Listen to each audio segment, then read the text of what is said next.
Imagine a man in a small wooden boat on a vast and powerful river. His goal is the shore upstream, and he paddles against the current with all his might.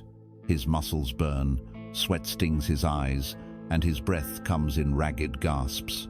The boat inches forward, then slips back, caught in the relentless, indifferent flow of the water.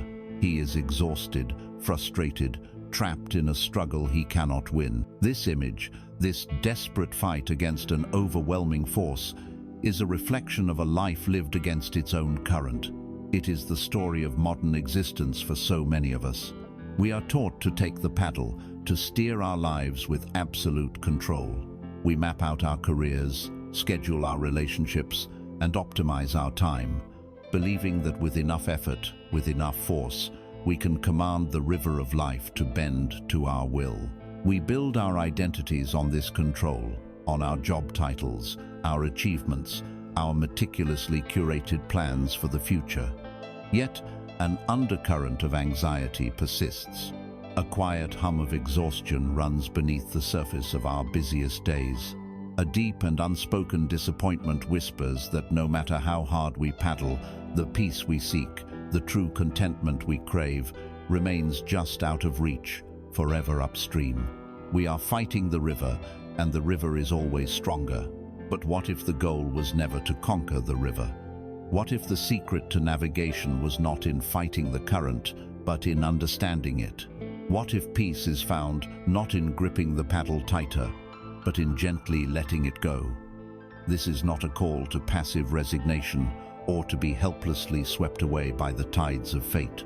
Instead, it is an invitation to explore a different kind of wisdom, an ancient understanding that has flowed quietly beneath the noisy surface of the world for millennia.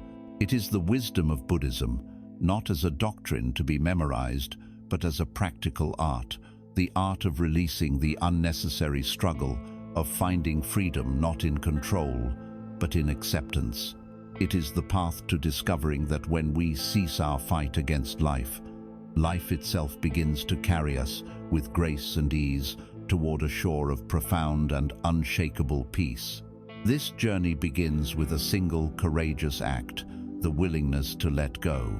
Before we can learn to let our hands rest, we must first understand why they clench into a fist so naturally. The impulse to control, to manage, to direct the flow of events is not a simple character flaw or a sign of weakness. It is one of the most deeply human instincts we possess. It is an echo from the dawn of our species, a whisper from the oldest parts of our brain. To understand this urge is not to condemn it, but to see it for what it is, and in that seeing, to begin to find a different way. The question we must begin with is not how to stop controlling, but why. Why do we cling so tightly to the reins of our lives, even when the ride is shaking us apart? The first layer of this answer lies buried deep within our biology. For our ancient ancestors, surviving on the open plains, control was not a preference. It was the very essence of life. To control fire was to have warmth and protection from the darkness. To control territory was to have access to food and water. To control a sharpened stone was to have a defense against predators. In this world, the unknown was synonymous with danger. An unexpected rustle in the grass, a sudden change in the weather, a strange track on the ground. These were not neutral events. They were potential threats. Our brains evolved in this environment, developing a powerful bias for certainty and a profound aversion to the unpredictable. The amygdala, the brain's ancient fear center, became exquisitely tuned to pattern recognition and threat detection. When faced with uncertainty, it floods the body with stress hormones, cortisol and adrenaline, preparing it for fight or flight. This was a magnificent adaptation for a physical world of immediate dangers. The problem is that we still carry this ancient hardware within our modern skulls. Our nervous system, in its primal wisdom, does not differentiate between the threat of a predator in the bushes and the threat of an unanswered email, an uncertain job market, or a difficult conversation we need to have. To the amygdala, uncertainty is uncertainty. The unknown is danger, and so our instinctual response is to eliminate the unknown. We create meticulous to-do lists. We fill our calendars months in advance. We try to script conversations in our minds before they happen. We try to manage every variable, believing, on some deep, unconscious level, that if we can just nail down all the details, we can keep the predators at bay. This deep biological imperative is the foundational layer of our need to control. It is the hum of a primal survival engine that never truly shuts off. Building upon this biological foundation is the psychological structure of the self, the story of I. We call this the ego. This I is not a solid, permanent entity, but a narrative, a collage of memories, beliefs, and identifications that we assemble throughout our lives. It is the story we tell ourselves about who we are. And a vast portion of this story is constructed from the things we perceive ourselves to control. I am a manager, a parent, an artist, a homeowner. My identity is interwoven with my ability to manage my career, to provide for my family, to create my art, to maintain my home. These external roles and possessions become the pillars that hold up the edifice of the self. Therefore, when we lose control in one of these domains, it feels like much more than a simple setback. A sudden job loss is not just a loss of income, it is a crack in the foundation of I am a successful professional. A relationship ending is not just a separation, it is a questioning of the story. I am a good partner. An illness is not just a physical ailment, it is an assault on the belief I am in control of my body. The ego panics in these moments. It perceives the loss of control as a threat to its very existence. The story is falling apart, and so it scrambles desperately to reassert its command, to patch the narrative, to prove that it is still the author of this life. Our desperate clinging to control is often the ego's clinging to its own fragile sense of identity. To let go of control feels, to the ego, like letting go of our very selves. This internal pressure is then amplified enormously by the world we live in. Modern society, particularly in the West, worships at the altar of control. We celebrate the self-made individual, the entrepreneur who willed their vision into existence, the person who designed their own life. The message is everywhere, from advertisements to self-help books. You are the master of your fate, the captain of your soul. Success is presented as a formula, a direct result of relentless effort, strategic planning, and unwavering control. This cultural narrative creates a powerful and seductive illusion that a life free from chaos, a life of predictable success and managed happiness, is not only possible, but is the standard we should all achieve. Within this framework, failure is no longer seen as a natural part of the human experience, a necessary component of growth and learning. It is reframed as a personal defect, a failure of planning, a lapse in control. This adds a crushing weight of shame and judgment to our already powerful innate drive. Our biological need to control for survival and our psychological need to control for identity are now fused with a social and moral imperative. We feel we must be in control, not only to feel safe and to feel like ourselves, but to be seen as worthy and successful in the eyes of others. There is an old story of a powerful king, sometimes called Canute, who had grown tired of the flattery of his courtiers. They constantly told him that his power was absolute, that all things bent to his will. To teach them a lesson, he had his throne carried to the edge of the sea as the tide was coming in. He sat upon his throne, surrounded by his court, and he raised his hand. "I command you, ocean," he proclaimed, "do not rise. Do not dare to wet the feet of your king." He spoke with all the authority he could muster. The courtiers watched, holding their breath, and the ocean, in its vast, silent, and ancient rhythm, did what it always does. The tide continued to rise. The water crept across the sand, ignoring the royal decree completely. It swirled around the legs of the throne, and it washed over the king's feet. We are that king. We sit on the throne of our ego, issuing commands to the universe. We demand that our bodies do not age, that our loved ones do not change, that our plans unfold without a hitch. We command the tide of life to obey our will. And life, in its immense and uncontrollable majesty, simply keeps flowing. The lesson of the story is not that the king was weak. The lesson is that his effort was directed at the impossible. The futility and arrogance of his command is a mirror for our own. This leads us to the final and perhaps most insidious aspect of our clinging, the anxiety loop. When our attempts to control the uncontrollable fail, as they inevitably must, we are faced with the evidence of our own limitations. We see the tide rising. This awareness, paradoxically born from our desire for total control, creates anxiety. The feeling of powerlessness is frightening. And what is our conditioned response to fear and anxiety?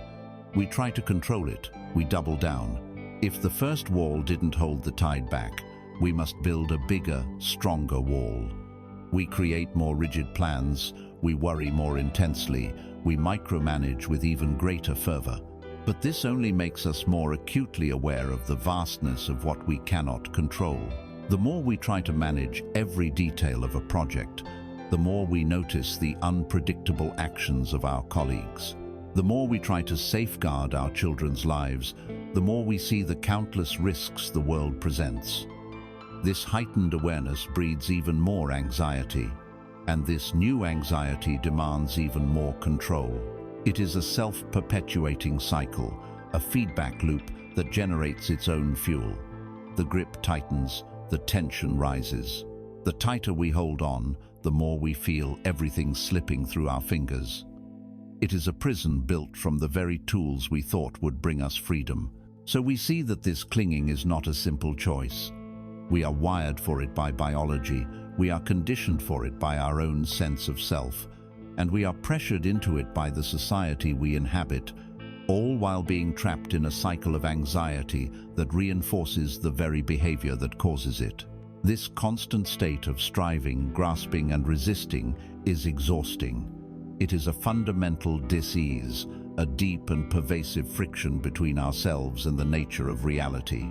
And it is this very friction, this unease that arises from our desperate fight for control, that serves as the doorway to the first great truth of the Buddhist path. Once we understand why we cling, we are finally ready to face the fundamental truth of life that our struggle has been trying to obscure: the universal nature of suffering. Our examination of control reveals a profound truth: the constant effort, the tightening grip, the relentless battle against the current of life is itself a source of deep and abiding tension. This feeling, this friction between our desires and the world as it is, has a name. In the ancient language of the Buddha, it is called dukkha. Now, the English translation of dukkha is often given as suffering, and this single word can be misleading. It sounds heavy, dramatic, even tragic. It conjures images of immense pain and despair. And while dukkha certainly includes these things, its meaning is far broader, more subtle, and infinitely more relevant to our everyday lives.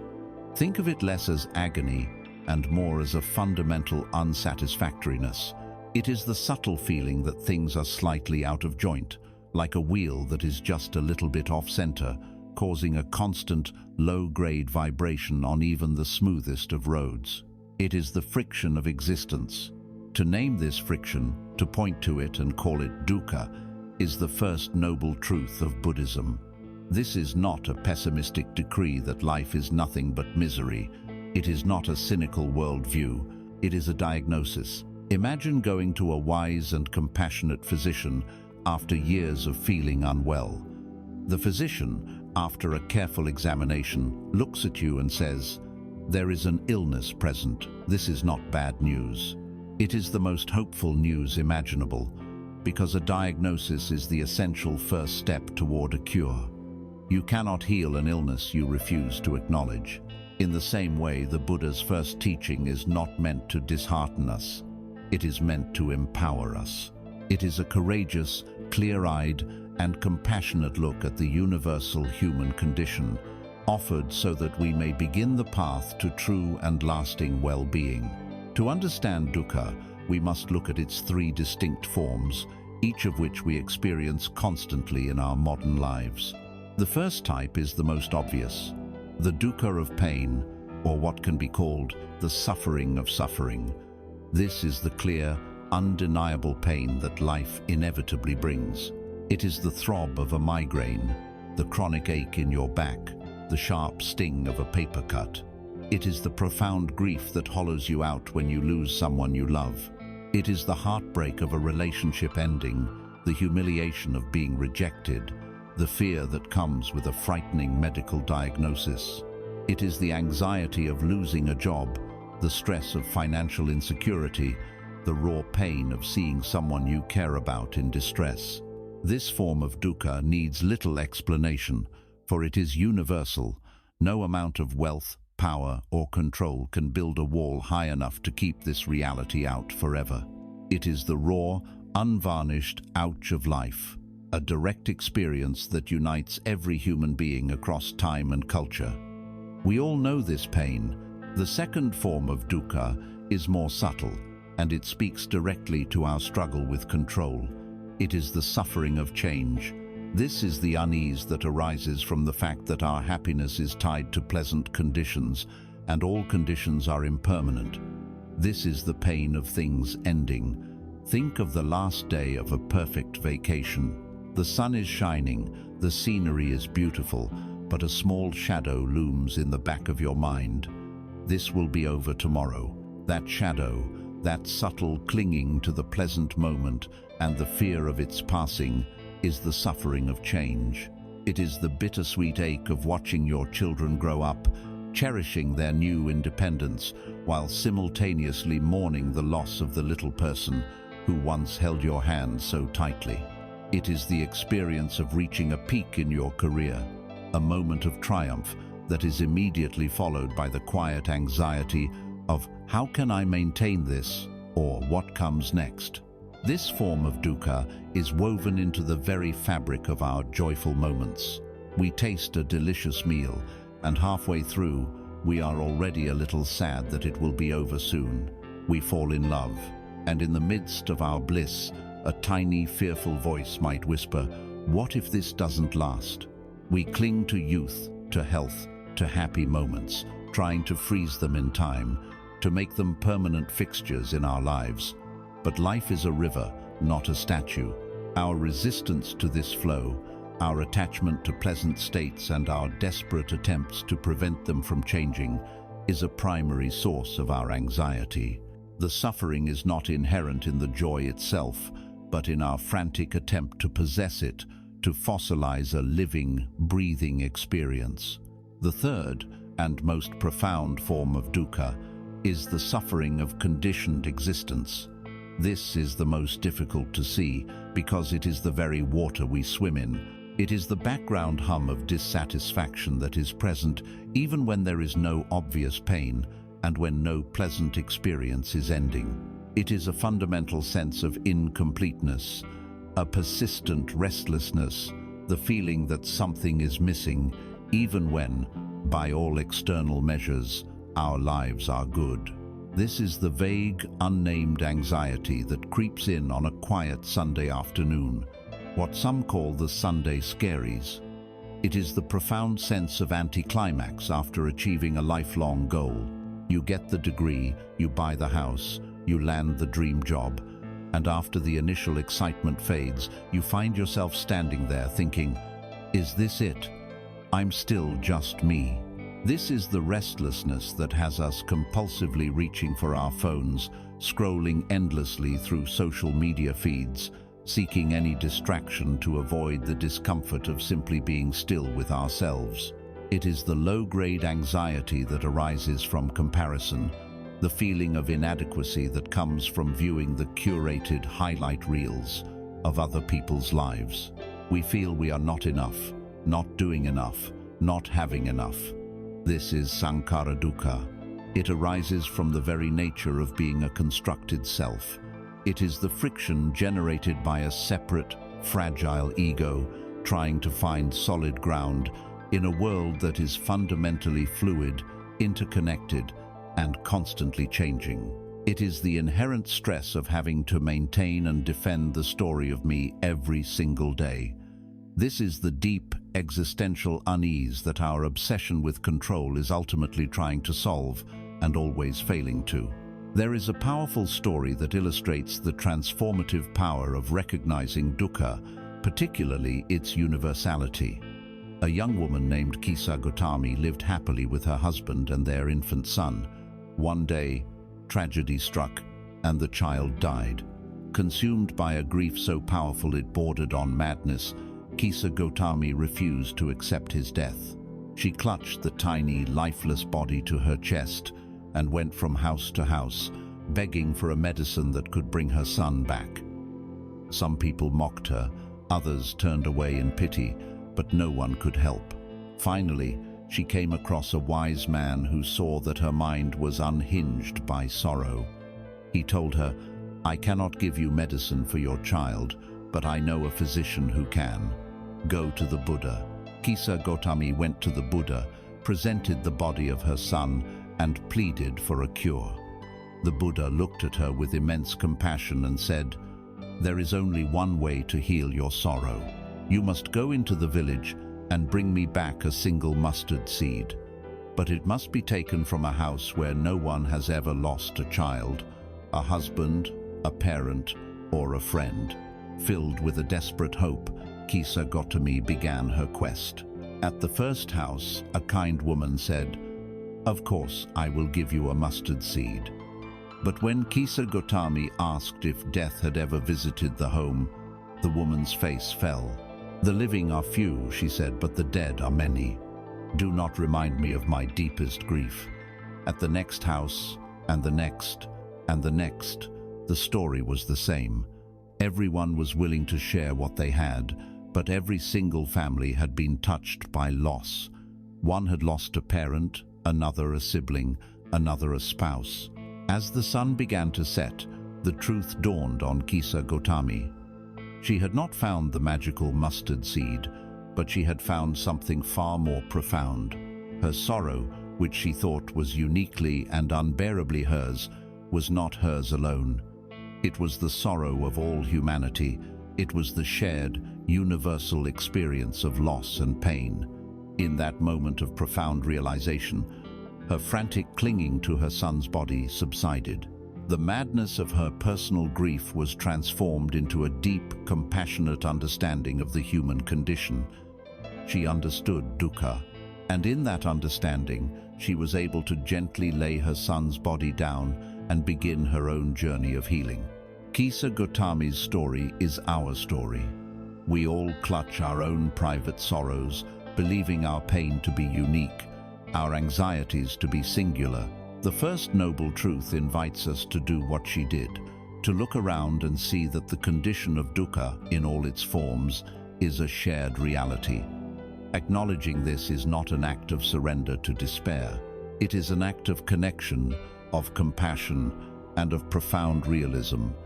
It is the moment we stop asking, "Why is this happening to me?" and begin to ask the question that can lead to liberation. If dukkha, this pervasive unsatisfactoriness, is the symptom, the diagnosis of our condition, then what is its cause? What is the root of this universal friction? This question leads us directly to the second noble truth. Having diagnosed the universal condition of dukkha, the pervasive unsatisfactoriness of a life spent fighting its own current, the compassionate physician of the mind takes the next logical step. A diagnosis is incomplete without an understanding of the cause. If dukkha is the symptom, what is the underlying disease? The second noble truth addresses this directly, and its conclusion is both simple and profound. The cause of our suffering, the root of this deep friction, is an unquenchable thirst. In the Pali language, this is tanha. Like dukkha, The word thirst is more precise than its common English equivalent, desire. Desire can be gentle. We can desire the well-being of others. We can desire to live a peaceful life. Tanha is not this. Tanha is a craving, a grasping, a feverish neediness that comes from a deep sense of lack. It is the desperate thirst of someone lost in the desert. It is the frantic, compulsive energy that drives us to seek something outside of ourselves, to make us feel whole and complete inside. This thirst is the engine of our discontent. It is the force that keeps us paddling frantically against the river, believing that what we need is always somewhere else, just around the next bend. This tanha manifests in our lives in three distinct, though often overlapping, ways. The first and most recognizable form is the thirst for sense pleasures. This is the craving for anything that gratifies our senses. It is the longing for the taste of a rich chocolate cake, the desire to hear our favorite song, the urge to see a beautiful landscape, the craving for a luxurious fabric against our skin, the comfort of a warm embrace. In the Buddhist understanding, the mind is considered the sixth sense. So this category also includes the thirst for pleasant thoughts, interesting ideas, praise, and a positive self-image. It is the itch that is momentarily scratched by buying a new gadget, binge-watching a television series, or receiving a notification on social media. It is the constant seeking of the next pleasant experience, the next hit of dopamine. The problem, of course, is not with pleasure itself. Pleasure is a natural and beautiful part of life. The problem lies with the thirst. The pleasure is temporary, but the thirst is a constant, restless companion. The moment one pleasant experience fades, the thirst re-emerges, already scanning the horizon for the next source of gratification. This thirst keeps us in a perpetual state of seeking, never allowing us to simply be at rest. The second form of thirst is deeper and more existential. It is the thirst for existence, or the thirst for becoming. This is not just the craving to experience something pleasant. It is the craving to be someone, to become something more. This is the fuel of ambition, the deep drive for status, power, fame, and recognition. It is the desperate need to construct a solid, permanent, and impressive identity for ourselves. This thirst whispers that our current self is not enough. It tells us, if only I could get that promotion, then I would be successful. If only I could become a published author, then I would be validated. If only I had 1 million followers, then I would be important. It is the engine behind the endless race to accumulate achievements, titles, and accolades, believing that these external markers can somehow solidify our sense of self and grant us permanent happiness. This thirst is intimately linked with our fear of insignificance and our desperate need for control. It is the craving to carve our name into the world, to build a monument to our ego that can withstand the winds of time. It is the thirst to become, which is a race that has no finish line, because there is always a new, better version of ourselves to become just over the horizon. The third form of thirst is the dark twin of the second. It is the thirst for non-existence. Where the thirst for becoming is about pulling things toward us, this thirst is about violently pushing things away. It is the intense craving to get rid of unpleasant experiences, feelings, and situations. It is the desperate wish for something to simply cease. When you feel a wave of shame or anxiety, the immediate, powerful urge for that feeling to just go away is the thirst for non-existence. When you find yourself in a painful situation, the overwhelming thought of, "Get me out of here," is this thirst in action. In its more common forms, this thirst fuels our addictions and distractions. We drink alcohol, take drugs, work excessive hours, or lose ourselves in endless entertainment, all in an attempt to numb ourselves, to annihilate the present painful reality. It is the desire to escape from our own minds. In its most extreme manifestations, this craving can lead to self-harm or even suicide, the ultimate desire to annihilate the self and its suffering. This thirst is the engine of aversion. It is just as powerful and just as productive of suffering as the thirst for pleasure and becoming. Whether we are desperately pulling something toward us or desperately pushing something away, we are in a state of struggle, of conflict with reality. We are at war with the present moment. To understand why this three-pronged thirst never leads to lasting peace, we can use a simple, powerful analogy. Trying to satisfy tanha is like being intensely thirsty and trying to quench that thirst by drinking salt water. The first sip, that first moment of contact with the water, might bring a fleeting sensation of relief. The new car, the praise from your boss, the drink that numbs the pain for a moment, it feels like it's working. But the inherent nature of salt water is that it does not quench thirst. In fact, its salt content dehydrates the body further, making the underlying thirst even more intense than before. This is the very mechanism of tanha. The pleasure fades, and we are left feeling even more empty, more lacking than before. The craving returns, but now it's stronger. So we seek a bigger gulp of salt water, a faster car, a bigger promotion, a stronger distraction. We become trapped in a feedback loop of craving and temporary relief, a cycle of addiction where each fix only deepens the fundamental problem. We are perpetually thirsty, and our very method for quenching the thirst is what makes it worse. We are stuck on a treadmill of wanting, never arriving at a place of true, contented satisfaction. In the rich cosmology of Buddhism, there exists a realm inhabited by beings who perfectly embody this state of being. They are called pretas, or hungry ghosts. A hungry ghost is depicted as a creature with a huge, distended, and empty stomach, representing a vast and insatiable appetite. Yet, its throat is as thin as the eye of a needle.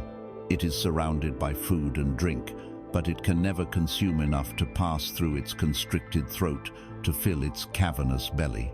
It lives in a state of perpetual, agonizing hunger and thirst, always grasping, always seeking, but utterly incapable of ever being fulfilled. This is not just a myth. It is a profound psychological portrait. When we are in the grip of tanha, we are living in the realm of the hungry ghost. Our bloated belly is our endless desire, our inner void. Our tiny throat is our inability to find true nourishment in the things we grasp for.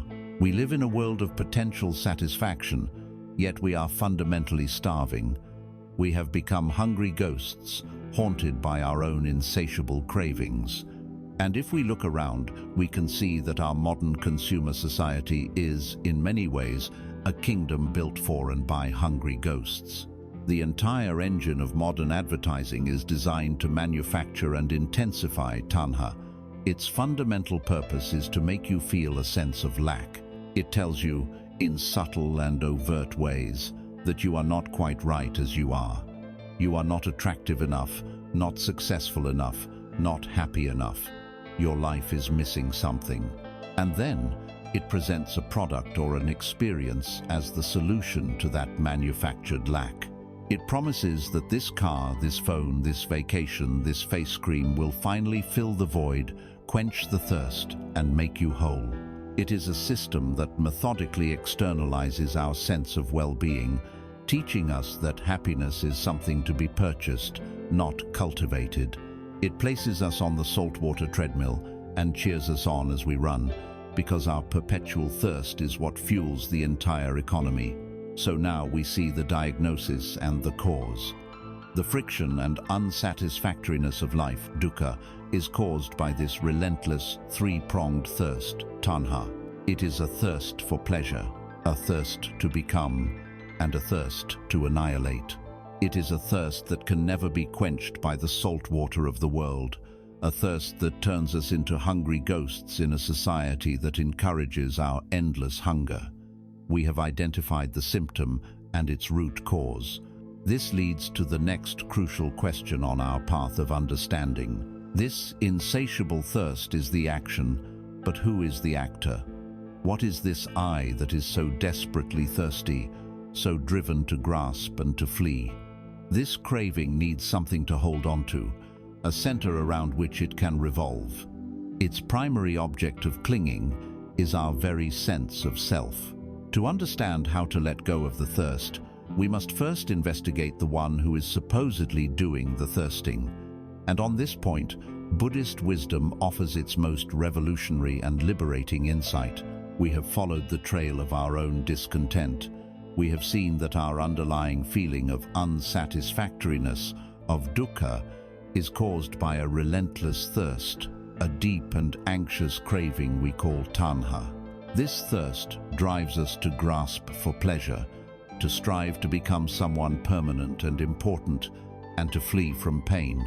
This naturally leads to the most intimate and vital question on this journey of understanding. Who, exactly, is this I that is so perpetually thirsty? Who is this self that feels so empty, so in need of something more to be complete? We assume there is a solid, continuous entity at the center of our experience, a thinker behind the thoughts, a feeler of the feelings, a chief executive in the headquarters of our mind, desperately trying to control the world. The Buddhist teaching at this point offers its most radical, challenging, and ultimately its most liberating insight. It asks us to take this assumed self and place it under the microscope of our own awareness. When we do so with unflinching honesty, we discover something astonishing. This solid, separate, permanent self we have spent our entire lives defending, promoting, and trying to gratify simply cannot be found. This is the truth of anatta, often translated as no self or not self. This does not mean that you do not exist. You are clearly here, reading these words, breathing, thinking. What it means is that you do not exist as a fixed, independent, unchanging essence. The self is not a static noun, but a dynamic verb. It is a process, not a thing. To understand this, the Buddha provided a brilliant and practical method for investigation. He suggested we look at our own experience and break it down into its constituent parts, which he called the 5 aggregates, or the 5 heaps. These 5 categories, he said, are all that we ever call I or me or mine. Let us look at them one by one. First, there is form. This is our physical body or flesh, bones, blood, and breath. Is this body the real me? It seems so at first, but look closer. This body is in a constant state of flux. Cells are dying and being replaced every moment. The body you have today is not the same body you had 7 years ago or even 7 minutes ago. Furthermore, it is composed entirely of non-body elements. The food you ate, the water you drank, the air you are breathing right now. Take away these non-me elements and the body disappears. It is not a solid entity, but a temporary assembly, a flowing river of matter. So, the body cannot be the permanent me. Second, there are feelings or sensations. These are the raw data of our experience, which can be categorized as pleasant, unpleasant, or neutral. Is a feeling the real me? Think of the warmth of the sun on your skin. It is pleasant. But then a cloud covers the sun and the feeling is gone. Think of a sudden headache. It is unpleasant, but then it fades. Feelings are like weather patterns passing through the landscape of our awareness. They are fleeting, transient visitors. We are not the pleasure, and we are not the pain. We are the awareness that experiences them. So, feelings cannot be the permanent me. Third, there is perception. This is the faculty of our mind that recognizes, identifies, and labels our experiences. It sees a shape and color and labels it blue cup. It hears a sound and labels it dog barking. Are these perceptions the real me? Our perceptions are heavily conditioned by our language, our culture, our past experiences, and our mood.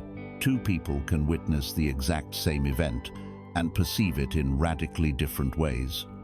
Perception is not a pure reflection of reality, but an interpretation. It too is a fleeting process, not a solid self. Fourth, and this is a vast and crucial category, there are the mental formations. This aggregate includes all of our volitional activities, our thoughts, ideas, opinions, beliefs, prejudices, habits, intentions, and moods.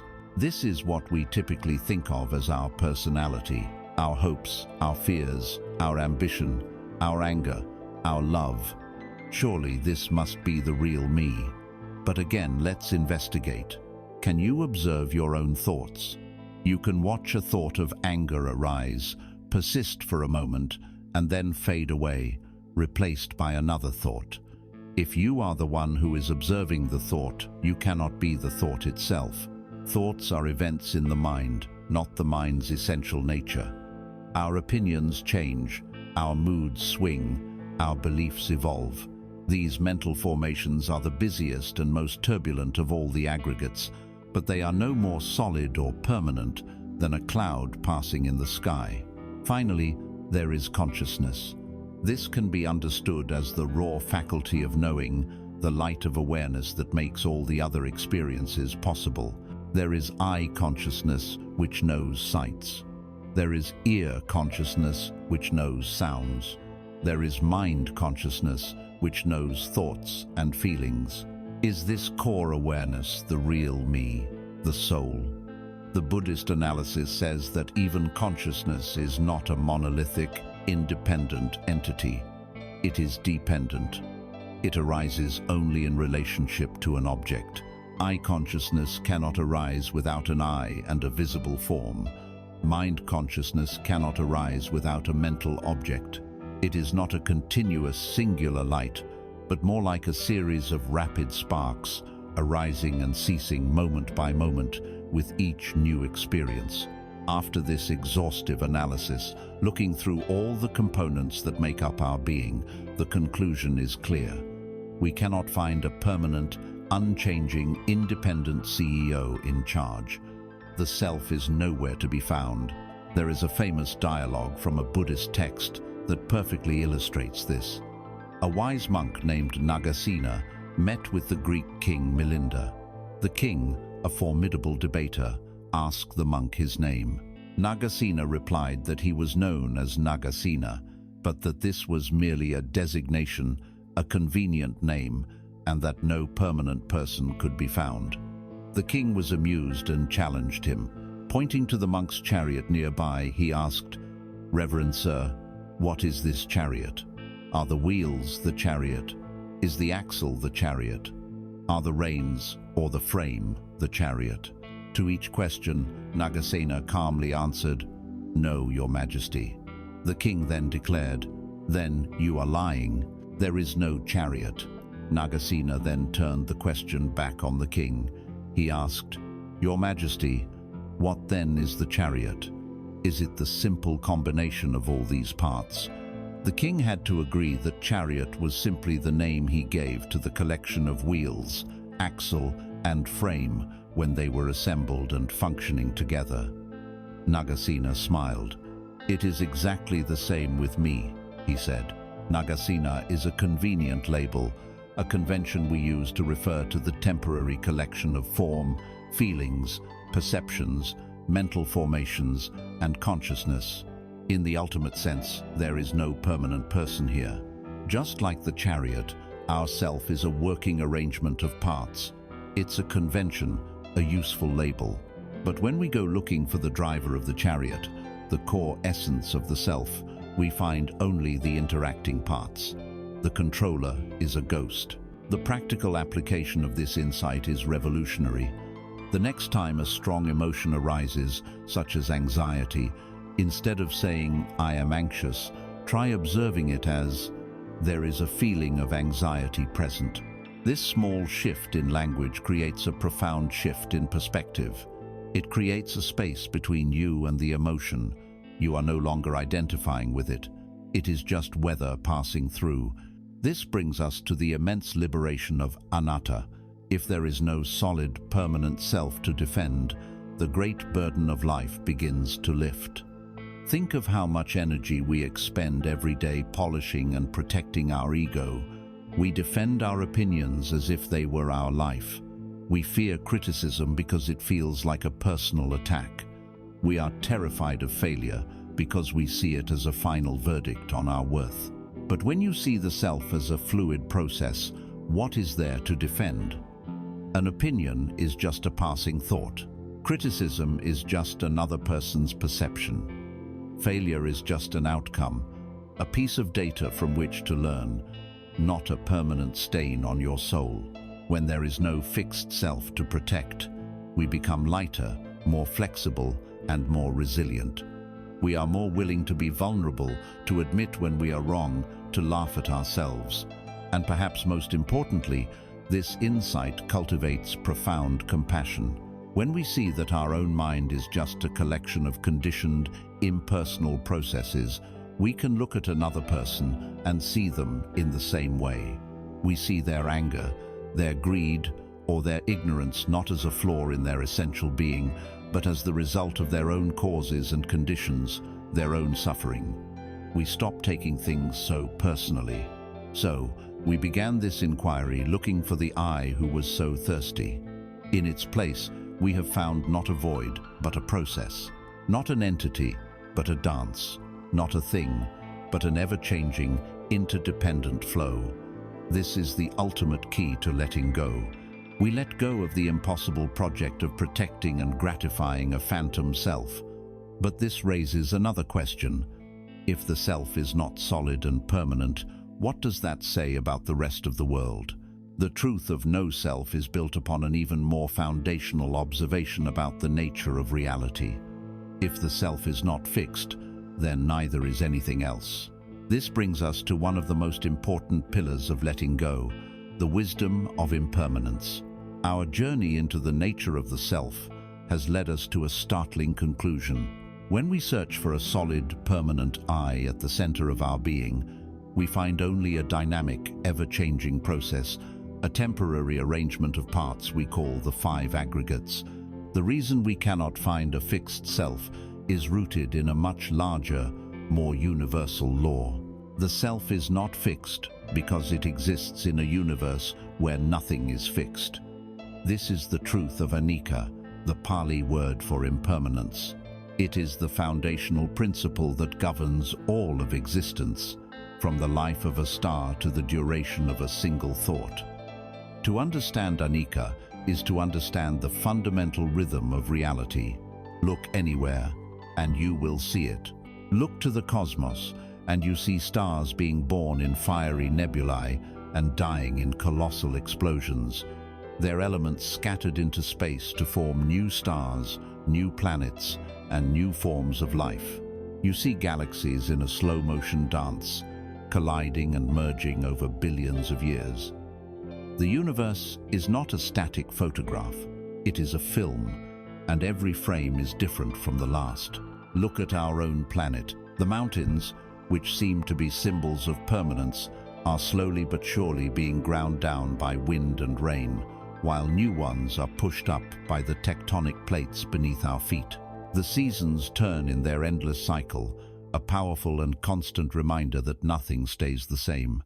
The mighty oak tree, a bastion of strength, is a slow-motion explosion of growth and decay, its every cell participating in the dance of change.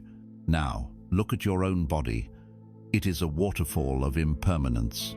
With every breath, you take in the world and release it.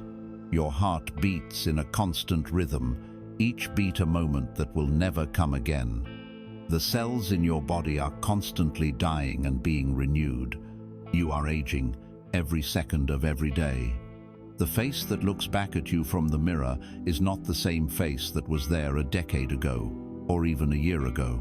And what of your mind, the inner world of thoughts and emotions? It is even more fluid than the body. Happiness arises, and we wish it would stay forever, but it gives way to something else. Anger flashes, and we think it will consume us, but it too subsides. Boredom, joy, sadness, peace, they are like clouds passing through the vast sky of the mind. They are not the sky itself. From the galactic to the cellular, from the geological to the psychological, one single law holds true. Everything changes. All things that are composed of parts will eventually fall apart. All things that arise will eventually cease. To resist this law is as futile and as exhausting as trying to hold back the tide with your bare hands. Here we find the root of so much of our self-inflicted suffering. Dukkha, our fundamental unsatisfactoriness, arises directly from the friction between our desire for permanence and the absolute reality of impermanence. We are conditioned to seek solid ground, to build our lives on things we believe will last.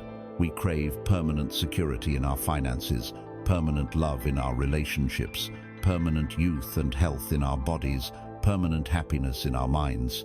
We construct intricate plans and build elaborate defenses, all based on the faulty premise that we can somehow create a small, protected island of permanence in the middle of life's flowing river. The pain we experience is the shock of the river inevitably washing over our island. The anguish of a breakup is not merely the loss of a person, it is the shattering of our deeply held story about a permanent us. The fear of aging is a constant, low-grade war against the natural, changing nature of our bodies. The disappointment we feel when a moment of pure joy ends is born from our attempt to cling to it, to grasp a handful of water and be surprised when it slips through our fingers. We spend our lives building dams of expectations and desires. When the relentless current of reality breaks them down, we call it suffering. We do not see that the suffering was not in the water, but in the building of the dam itself. Our clinging to what we want to be permanent, in a universe where nothing is the very mechanism by which we create our own pain. There is a simple Zen story that captures this truth perfectly. A master and his student are sitting on a beach. The master takes a stick and draws a large, perfect circle in the sand. "This is life," he says, pointing to the beautiful form. "It has a beginning, a duration. Inside it, you find love, joy, success, family." Then, with a single, calm gesture, the master sweeps his hand over the sand, erasing the circle completely. "And this," he says softly, "is also life. It has an end. Don't become so attached to the circle that you cannot bear its disappearance. Its beauty was real, but it was temporary." Another powerful metaphor is that of a wave in the ocean. Imagine a single wave. It rises from the great body of the water. It takes on a unique form, a unique power, a unique beauty. It travels for a time, and then, inevitably, it subsides back into the ocean from which it came. The wave is never, for a single moment, separate from the ocean. Its existence is entirely dependent on the ocean.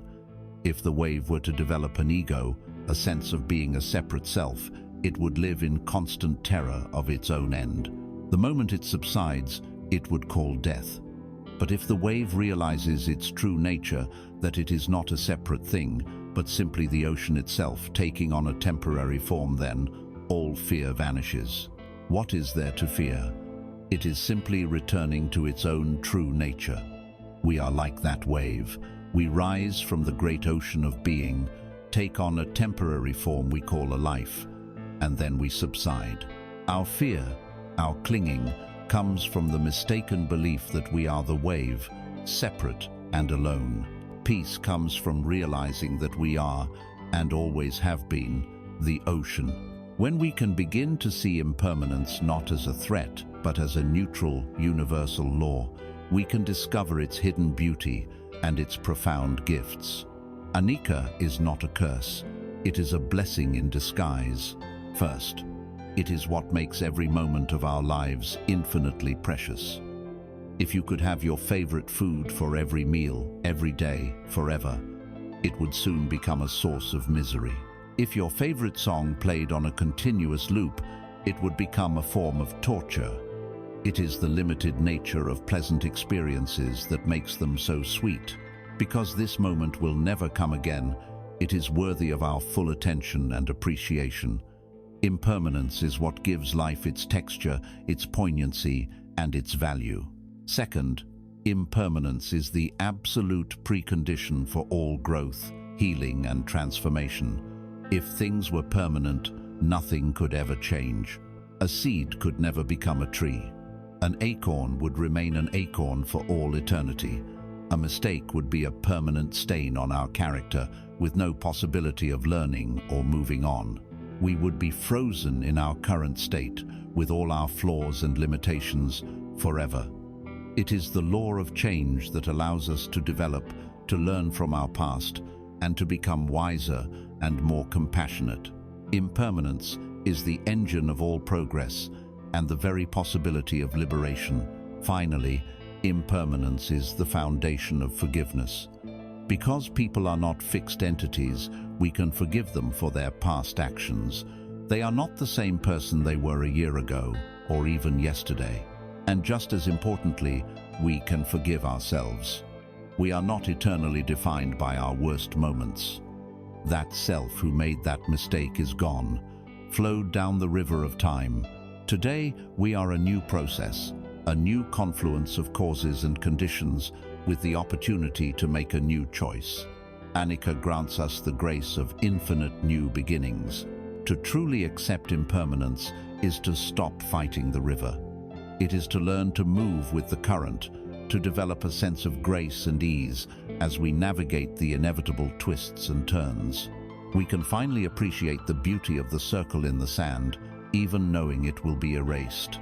We can marvel at the power and form of our own wave, even knowing it will subside back into the ocean. This intellectual understanding is a profound and necessary step. It is the map that shows us the nature of the territory, but a map is not the journey itself. Understanding that everything changes is one thing, but how do we live with this constant flux day to day, moment to moment, without being consumed by fear? How do we learn to ride the wave instead of being crushed by it? The key to this lies not just in understanding impermanence, but in actively cultivating its practical expression, the art of non-attachment. Having journeyed through the profound truths of no self and impermanence, we arrive at a crucial turning point. If there is no fixed self to protect, and if everything in the universe is in a constant state of flux, then our habitual strategy of clinging and grasping is fundamentally flawed. It is like trying to build a house of stone on the surface of a flowing river. The logical, wise, and sane response to the reality of impermanence is to learn the art of letting go. In Buddhism, this skill is known as non-attachment. It is essential to begin by clearing away a common and unhelpful misunderstanding. To a mind conditioned by grasping, the idea of non-attachment can sound cold, aloof, and uncaring. It can conjure an image of a person who has built a wall around their heart, who is indifferent to the world, detached from the joys and sorrows of life. This is a profound misreading of the term. Non-attachment is not indifference. It is the absolute opposite of indifference. It is a form of radical, intelligent, and compassionate engagement with life. The difference between attachment and non-attachment can be understood through the simple metaphor of a hand. Attachment is a closed fist, clenched tightly around what it fears to lose: a person, a possession, an idea, a moment. The fist is rigid, tense, and defensive. Non-attachment is an open hand. The hand is relaxed, receptive, and free. It can hold things gently. It can appreciate their texture and warmth. And when the time comes, it can let them go without a struggle. The open hand is not empty. It is simply open. This is the art we must learn, to live with an open hand. Let us first explore this art in the most delicate and vital area of our lives, our relationships. How can we love without attachment? It begins by distinguishing between love and its counterfeit, which is possessiveness. True love, in its purest form, is the sincere wish for another being to be happy and free from suffering. It is an outward flowing energy of goodwill. Attachment, on the other hand, is an inward pulling energy. It uses another person to satisfy our own needs, our need for security, for validation, for companionship, for a cure to our own loneliness. When we are attached, we subtly turn another person into an object, a resource for our own happiness. This is the root of jealousy, control, and the endless, exhausting project of trying to make someone be who we need them to be. To love with non-attachment is to love with freedom. It means celebrating the other person for who they truly are, not for the role they play in the story of our life. It is the capacity to support their growth, even if it leads them in a direction we did not expect or desire. It is finding joy in their happiness, even when that happiness is independent of us. It is the trust to allow them their own journey, without trying to steer it from the sidelines. A gardener who loves their garden does not pull on the plants to make them grow faster or scream at the flowers to bloom in a different color. The gardener provides the necessary conditions: sun, water, healthy soil, and then steps back, trusting the innate nature of the plants to unfold. This is love with an open hand. It is a love that is spacious, trusting, and ultimately far more profound and resilient than the tense grip of attachment. This same principle extends to all the pleasant experiences of life. We must learn to enjoy without clinging. Life will inevitably present us with moments of success, periods of good health, flashes of insight, and simple, profound pleasures. The art of non-attachment is not about refusing to enjoy these things. It is about how we relate to them while they are here. The difference is subtle but total. Enjoyment is the full and mindful appreciation of a pleasant experience in the present moment. Clinging, however, is the anxious state of mind that is either afraid of the experience ending or is already craving its return after it has passed. Imagine you are eating a perfectly ripe peach. To enjoy it is to be fully present with its taste, its texture, its fragrance. It is a moment of simple, uncomplicated delight. To cling to it is to eat it with an undercurrent of sadness that it will soon be gone, and then to spend the rest of the afternoon thinking, "I wish I had another peach." The enjoyment has been tainted by craving. Imagine you achieve a great success at work. You can enjoy it by celebrating the accomplishment, appreciating the hard work of your team, and feeling a genuine sense of satisfaction. Or you can cling to it by immediately making that success a part of your ego identity. Now, you are no longer the person who did a successful thing. You are a successful person. This creates a new burden, the fear that your next project might fail and shatter this new identity. The art is to let life's pleasures wash over you, to savor them completely while they last, and to let them go gracefully when they pass, without leaving a residue of craving. It is to taste the sweetness of the peach without needing the peach to last forever. Finally, the practice of non-attachment transforms our relationship with the future through the letting go of outcomes. This is perhaps the most practical application of this wisdom in our daily work and efforts.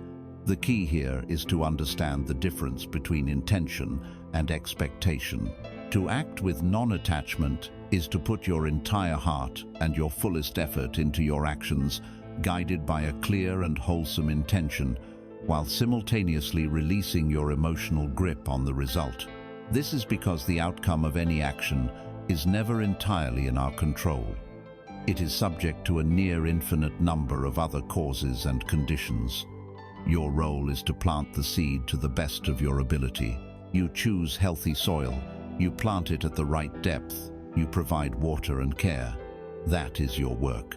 You cannot, however, control the weather, the presence of pests, the quality of the sunlight, or the precise moment the seed chooses to sprout. To fixate on a specific outcome is to set yourself up for anxiety and disappointment. To let go of the outcome is to find freedom in the action itself. The work, when done with care and presence, becomes its own reward. This frees us from the twin poisons of anxiety before the result, and either arrogance or despair after the result. We act with integrity and diligence, and we meet whatever comes with a sense of equanimity and grace. There is a classic Zen story that brilliantly illustrates the nature of mental attachment. Two monks, one senior and one junior, were on a long pilgrimage. They came to a river that was swollen and muddy from recent rains. On the bank stood a beautiful young woman in a fine silk kimono, afraid to cross for fear of ruining her clothes and being swept away. Without hesitation, the senior monk walked over, lifted her into his arms, carried her across the turbulent water, and gently set her down on the other side. She bowed in gratitude, and he bowed back, and the monks continued their journey. For the next several hours, the junior monk was silent, but his mind was a storm of agitation. He was fuming. How could he do that, he thought. We are monks. We have taken strict vows not to touch a woman. This is a serious transgression. He replayed the scene over and over in his mind, his indignation growing with every step.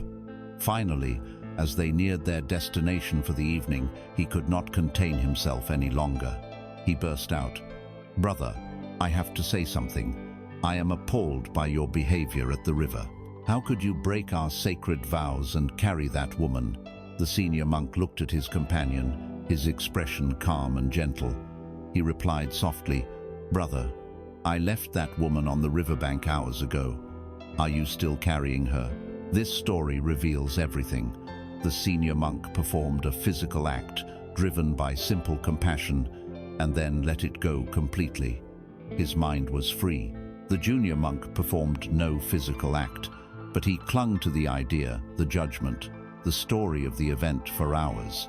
He was the one who was truly burdened. Attachment is a mental act. It is the load we choose to continue carrying long after the event has passed. To practice non-attachment is to learn to leave the woman on the riverbank. To live with an open hand, then, is to love people freely, to enjoy life's gifts fully, and to act with great care while accepting the results peacefully. It is the wise and compassionate path through a world of constant change. But this is not easy. Our minds have a deep gravitational pull toward clinging. We cannot simply command ourselves to let go. To do so requires training. We need a tool that allows us to see our own mind in action, to catch the fist as it begins to clench, to notice the burden we are picking up. We need to cultivate a clear and stable awareness. To practice non-attachment, we first need a tool to observe our mind without getting carried away by it. That tool is mindfulness. We have seen that to live wisely in a world of constant change requires the art of the open hand, the skill of non-attachment. But this is not a skill we can acquire by mere decision. Our minds are deeply conditioned to grasp, to cling, to resist. To practice non-attachment, we need more than an intention. We need a training. We need a practical tool that allows us to see our own mind in action, to notice the moment the fist begins to clench so that we might have a choice to gently open it again. This tool, the very heart of Buddhist practice, is mindfulness. Mindfulness, in its simplest and most profound definition, is paying attention on purpose, in the present moment, and non-judgmentally. Let us break this down. Paying attention on purpose means it is an intentional act.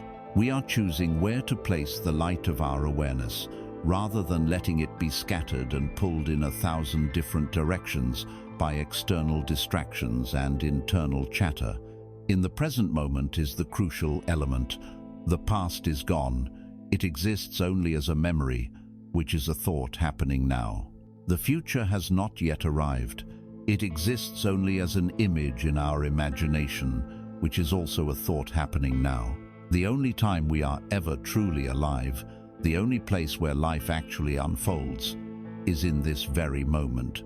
So much of our suffering comes from being lost in thought, regretting the past or worrying about the future. Mindfulness is the gentle practice of coming home to the here and now, and finally, non-judgmentally.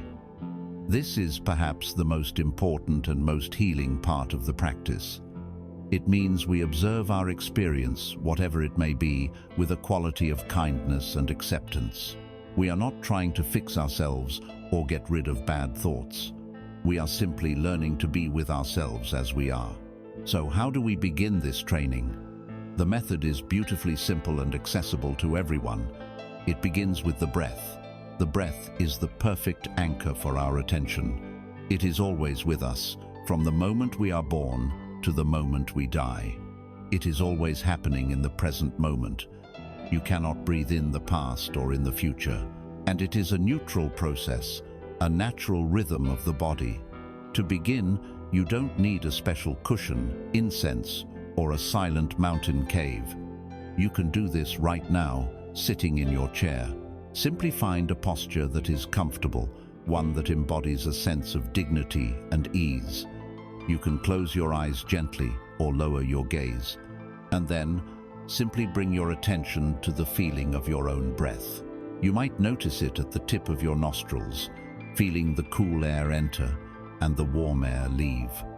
Or you might rest your awareness on the gentle rise and fall of your abdomen or chest. Do not try to control the breath or change it in any way. Just allow it to be natural. Your only task is to feel the raw physical sensations of each in-breath and each out-breath. Now, very soon after you begin to do this, you will notice that your mind has wandered away. It will have been carried off by a thought, a memory, a plan, a sound. This is not a mistake. This is not a failure. This is simply what minds do. This moment of noticing, the moment you realize, oh, I'm lost in thought, is a moment of pure mindfulness. The practice is not to have an empty mind, but to be aware of what your mind is doing. And when you notice it has wandered, you perform the core movement of the practice. You gently, kindly, and without any judgment, acknowledge the thought, and then guide your attention back to the feeling of the breath. Each time you do this, and you may do it 100 times in 10 minutes, you are strengthening the muscle of your attention. You are training your mind to come home. While this formal seated meditation is a powerful way to train the mind, the true beauty of mindfulness is that it can be woven into the fabric of your entire day. You can transform mundane activities into profound moments of presence. Consider your morning cup of coffee or tea. Most of us drink it on autopilot while thinking about the day ahead or scrolling through our phones. A mindful approach would be to take just the first 3 sips with your full attention. Feel the warmth of the mug in your hands. See the steam rising from the surface. Inhale its aroma before you drink. When you take a sip, just taste it fully without doing anything else. In those few moments, you are completely present. You have come home. You can practice this while washing the dishes. Instead of rushing through it as a chore, feel the sensation of the warm water on your skin. Notice the texture of the soap bubbles, the sound of a plate becoming clean under the stream of water. You can practice while walking. Feel the soles of your feet making contact with the ground, a rhythm of gentle pressure. Notice the movement of your body through space, the feeling of the air on your face. Any activity, no matter how simple, can become a meditation when you bring a gentle, curious, non-judgmental awareness to it. The great Zen master Thich Nhat Hanh taught this practice using a simple orange. He would show his students that if you eat an orange mindfully, you can experience the entire cosmos. As you look at the orange, you can see the sun, the rain, and the soil that nourished the orange tree. You can see the farmer who planted the seed and tended the tree. You can see the clouds that brought the rain and the earth that gave its nutrients. When you peel the orange, you can smell its vibrant fragrance. When you taste a section, you can be fully present with its burst of sweetness and life. By eating this one piece of fruit with your full attention, you are not just consuming an object, you are participating in a miracle. You are connecting with the vast web of life that brought this orange to your hand. This is how mindfulness transforms the ordinary into the extraordinary. The ultimate fruit of this practice, both formal and informal, is the creation of what has been called the sacred pause. In our ordinary, unmindful lives, there is often no space between a stimulus and our reaction to it. Someone cuts us off in traffic, and instantly, anger and adrenaline surge through us. We receive a critical email, and immediately, a wave of anxiety and defensiveness arises. We are hijacked by our conditioned automatic reactions. Mindfulness practice creates a space in between. It inserts a moment of clear seeing between the stimulus and the response. With practice, when someone cuts you off in traffic, you might still feel the initial flash of anger arise. But because you have trained in observing your inner state, you don't have to become the anger. You can notice it. Ah, there is anger. You can feel the heat in your chest, the tension in your jaw. You can observe it as a temporary energetic event, like a storm cloud passing through the sky of your mind. And because you can see it, you are no longer possessed by it. In that space, you have a choice. You can choose to let the anger go, to breathe, and to continue on your way peacefully. You can choose your response instead of being a slave to your reaction. As the psychiatrist and Holocaust survivor Viktor Frankl wrote, "Between stimulus and response, there is a space. In that space is our power to choose our response. In our response lies our growth and our freedom." Mindfulness is the tool we use to discover and inhabit that sacred space of freedom. This is the power of dwelling in the present. It is a simple, practical training that allows us to see our minds more clearly, to live our lives more fully, and to develop the inner stability required to practice non-attachment. It is the foundation for a life of greater wisdom and peace. But as we practice, as we sit quietly and pay attention, we will inevitably notice not just the calm breath, but also uncomfortable sensations, painful memories, and difficult emotions. Our instinct is to run, to distract ourselves, or to fight back. So, the practice of mindfulness raises a crucial question. What do we do when the present moment itself is difficult? How do we face the inevitable pain and challenges of life without reverting to our old habits of aversion and control? The answer lies in the next step of our journey, the gentle power of acceptance. The practice of mindfulness brings us home to the present moment. It trains us to rest our awareness in the here and now, to witness the unfolding of life as it happens. This is a source of profound peace when the present moment is pleasanter, calm breath, a beautiful sunset, a feeling of joy. But what happens when the present moment is not pleasant? What happens when it contains a painful diagnosis, a difficult conflict, a surge of grief, or a wave of anxiety? Our deeply ingrained instinct, the one we have practiced our entire lives, is to resist. We either fight what is happening, launching a mental war of aversion and anger, or we flee from it, seeking numbness in distraction and endless activity. There is, however, a third path, a wiser and more courageous way. It is the gentle yet powerful art of acceptance. Just as with non-attachment, it is crucial to understand what acceptance is not. Acceptance is not passivity. It is not resignation. It is not approving of or being content with a harmful or unjust situation. It is not giving up. Acceptance is simply the clear and courageous act of acknowledging reality as it is in this moment, without argument. It is a nod to the truth. Imagine you have planned a picnic, and on the morning of the event, you wake up to gray skies and pouring rain. You can spend your energy arguing with reality. It shouldn't be raining. This is terrible. It's not fair. This struggle changes nothing about the weather, but it creates a great deal of frustration and misery for you. Acceptance, in this case, is simply looking out the window and saying, "It is raining. That's it. You don't have to like it. You don't have to approve of the rain. You simply acknowledge the fact of it." This clear seeing is the essential starting point for any wise or skillful action. Once you accept that it is raining, you are free. You are no longer wasting energy fighting an unwinnable battle. You can now use that energy to make a wise choice. You can get an umbrella, put on a raincoat, or decide to have your picnic indoors. Similarly, accepting a difficult medical diagnosis does not mean you are giving up on getting well.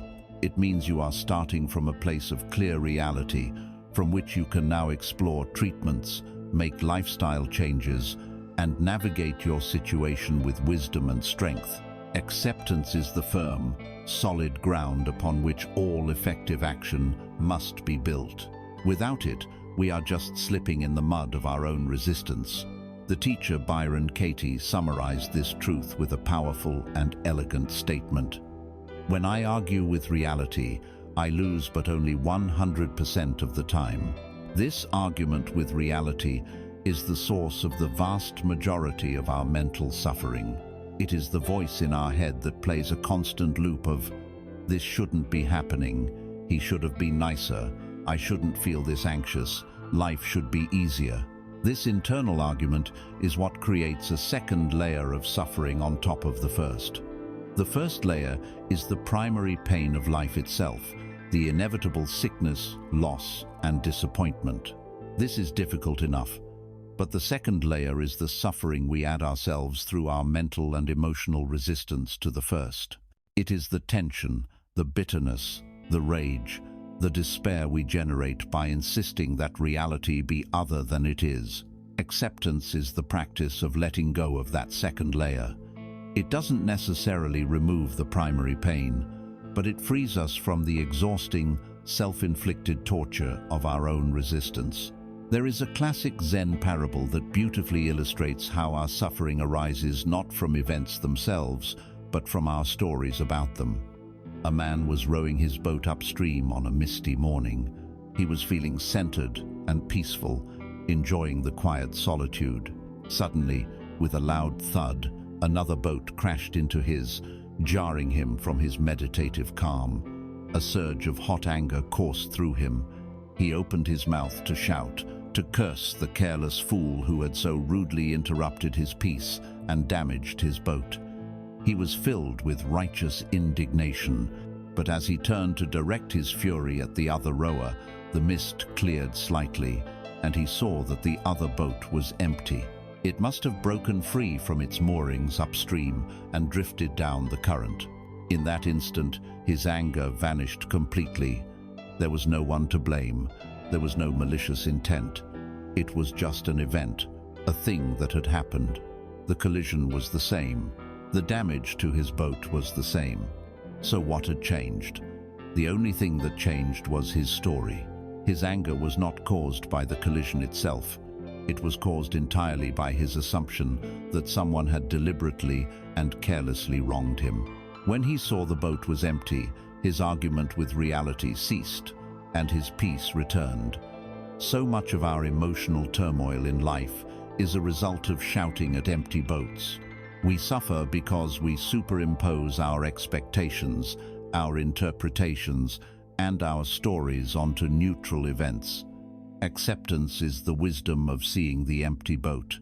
This practice of acceptance is most transformative when we learn to apply it to our own inner world, to the weather of our emotions.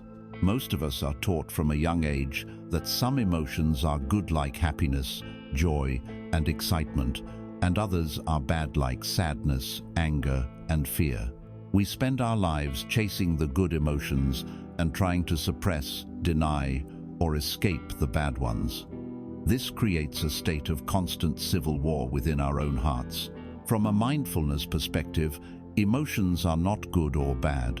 They are simply energy and information. They are temporary visitors passing through our awareness.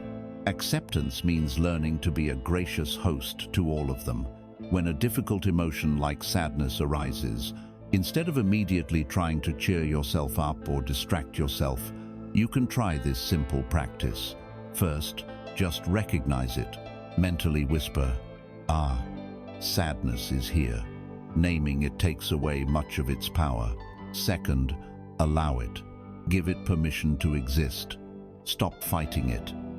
You can imagine creating a vast open space in your mind for the sadness to just be. Breathe with it. Third, investigate it with gentle curiosity. Where do you feel this sadness in your body? Is it a heaviness in your chest, a lump in your throat? What are its physical qualities?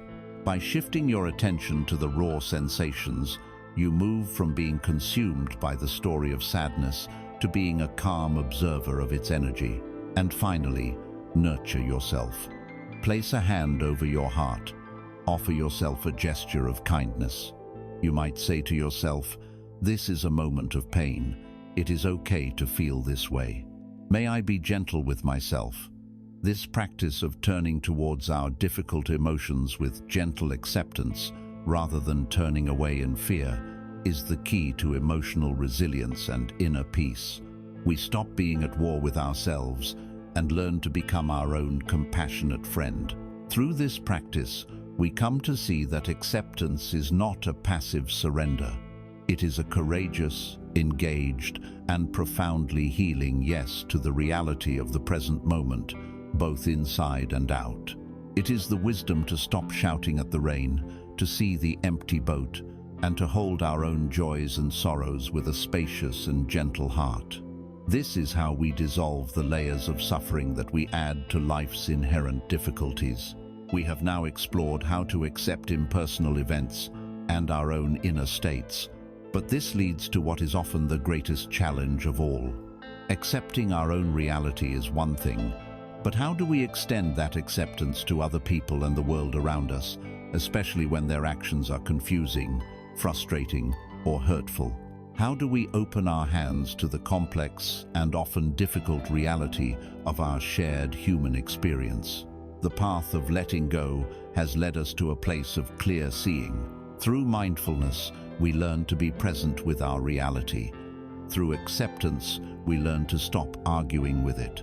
We begin to nod in agreement with what is, whether it's the rain outside our window or the sadness visiting our heart.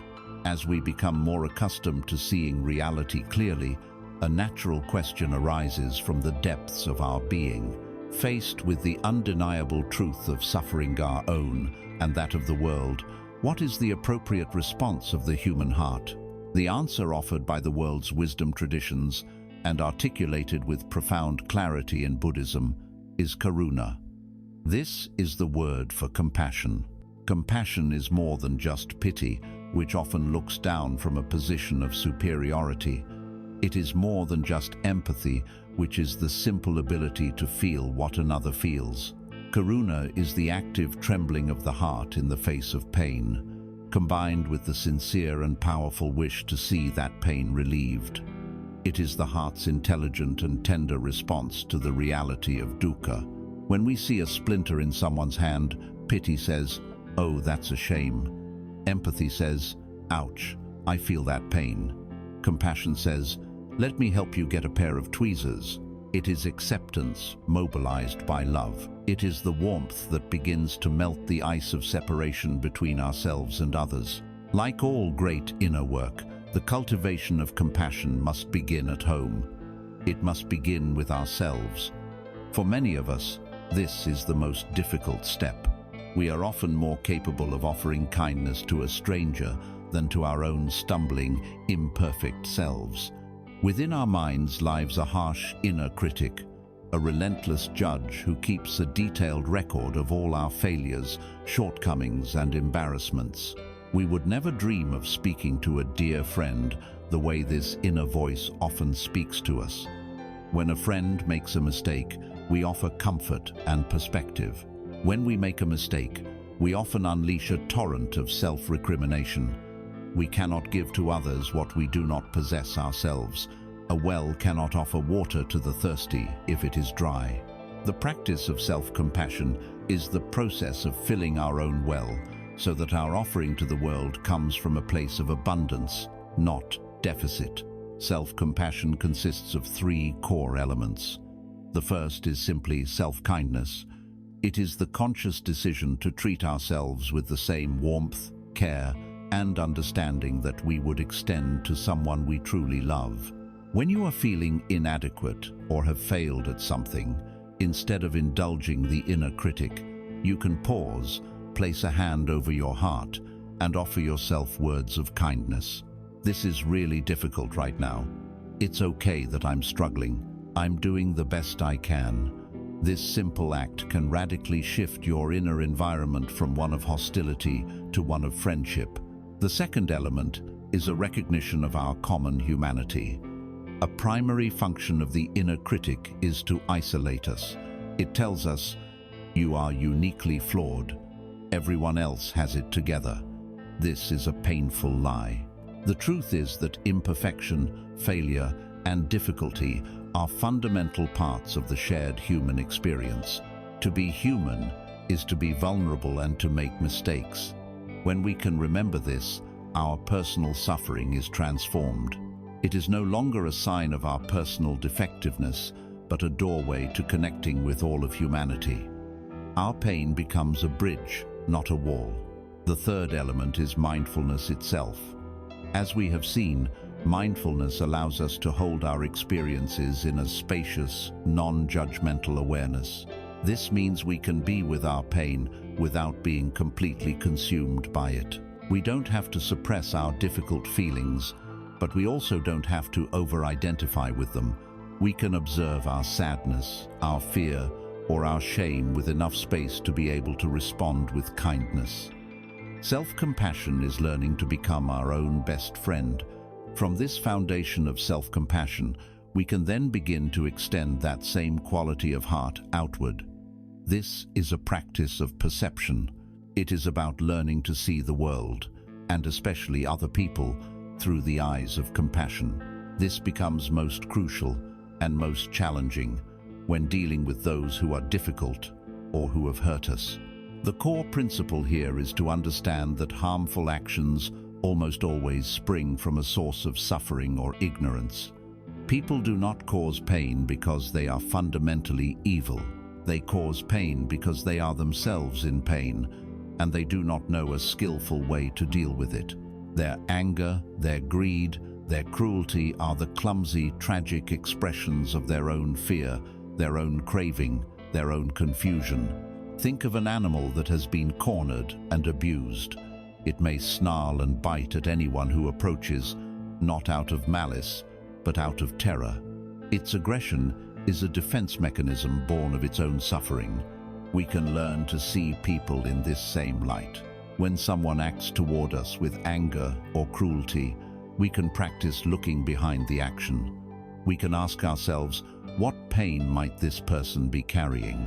What fear might be driving their behavior? What deep insecurity might they be trying to protect? This inquiry does not excuse their harmful actions.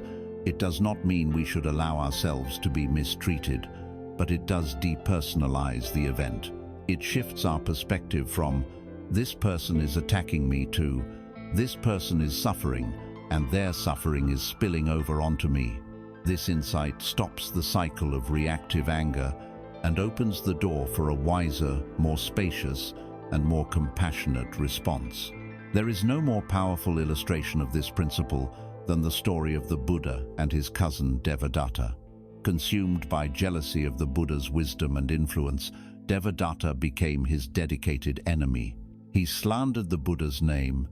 He attempted to create a schism in the community of monks, and on several occasions, he tried to murder him.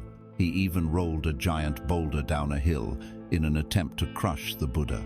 Throughout all of this, the Buddha's response was unwavering. He never showed a trace of anger, hatred, or a desire for revenge.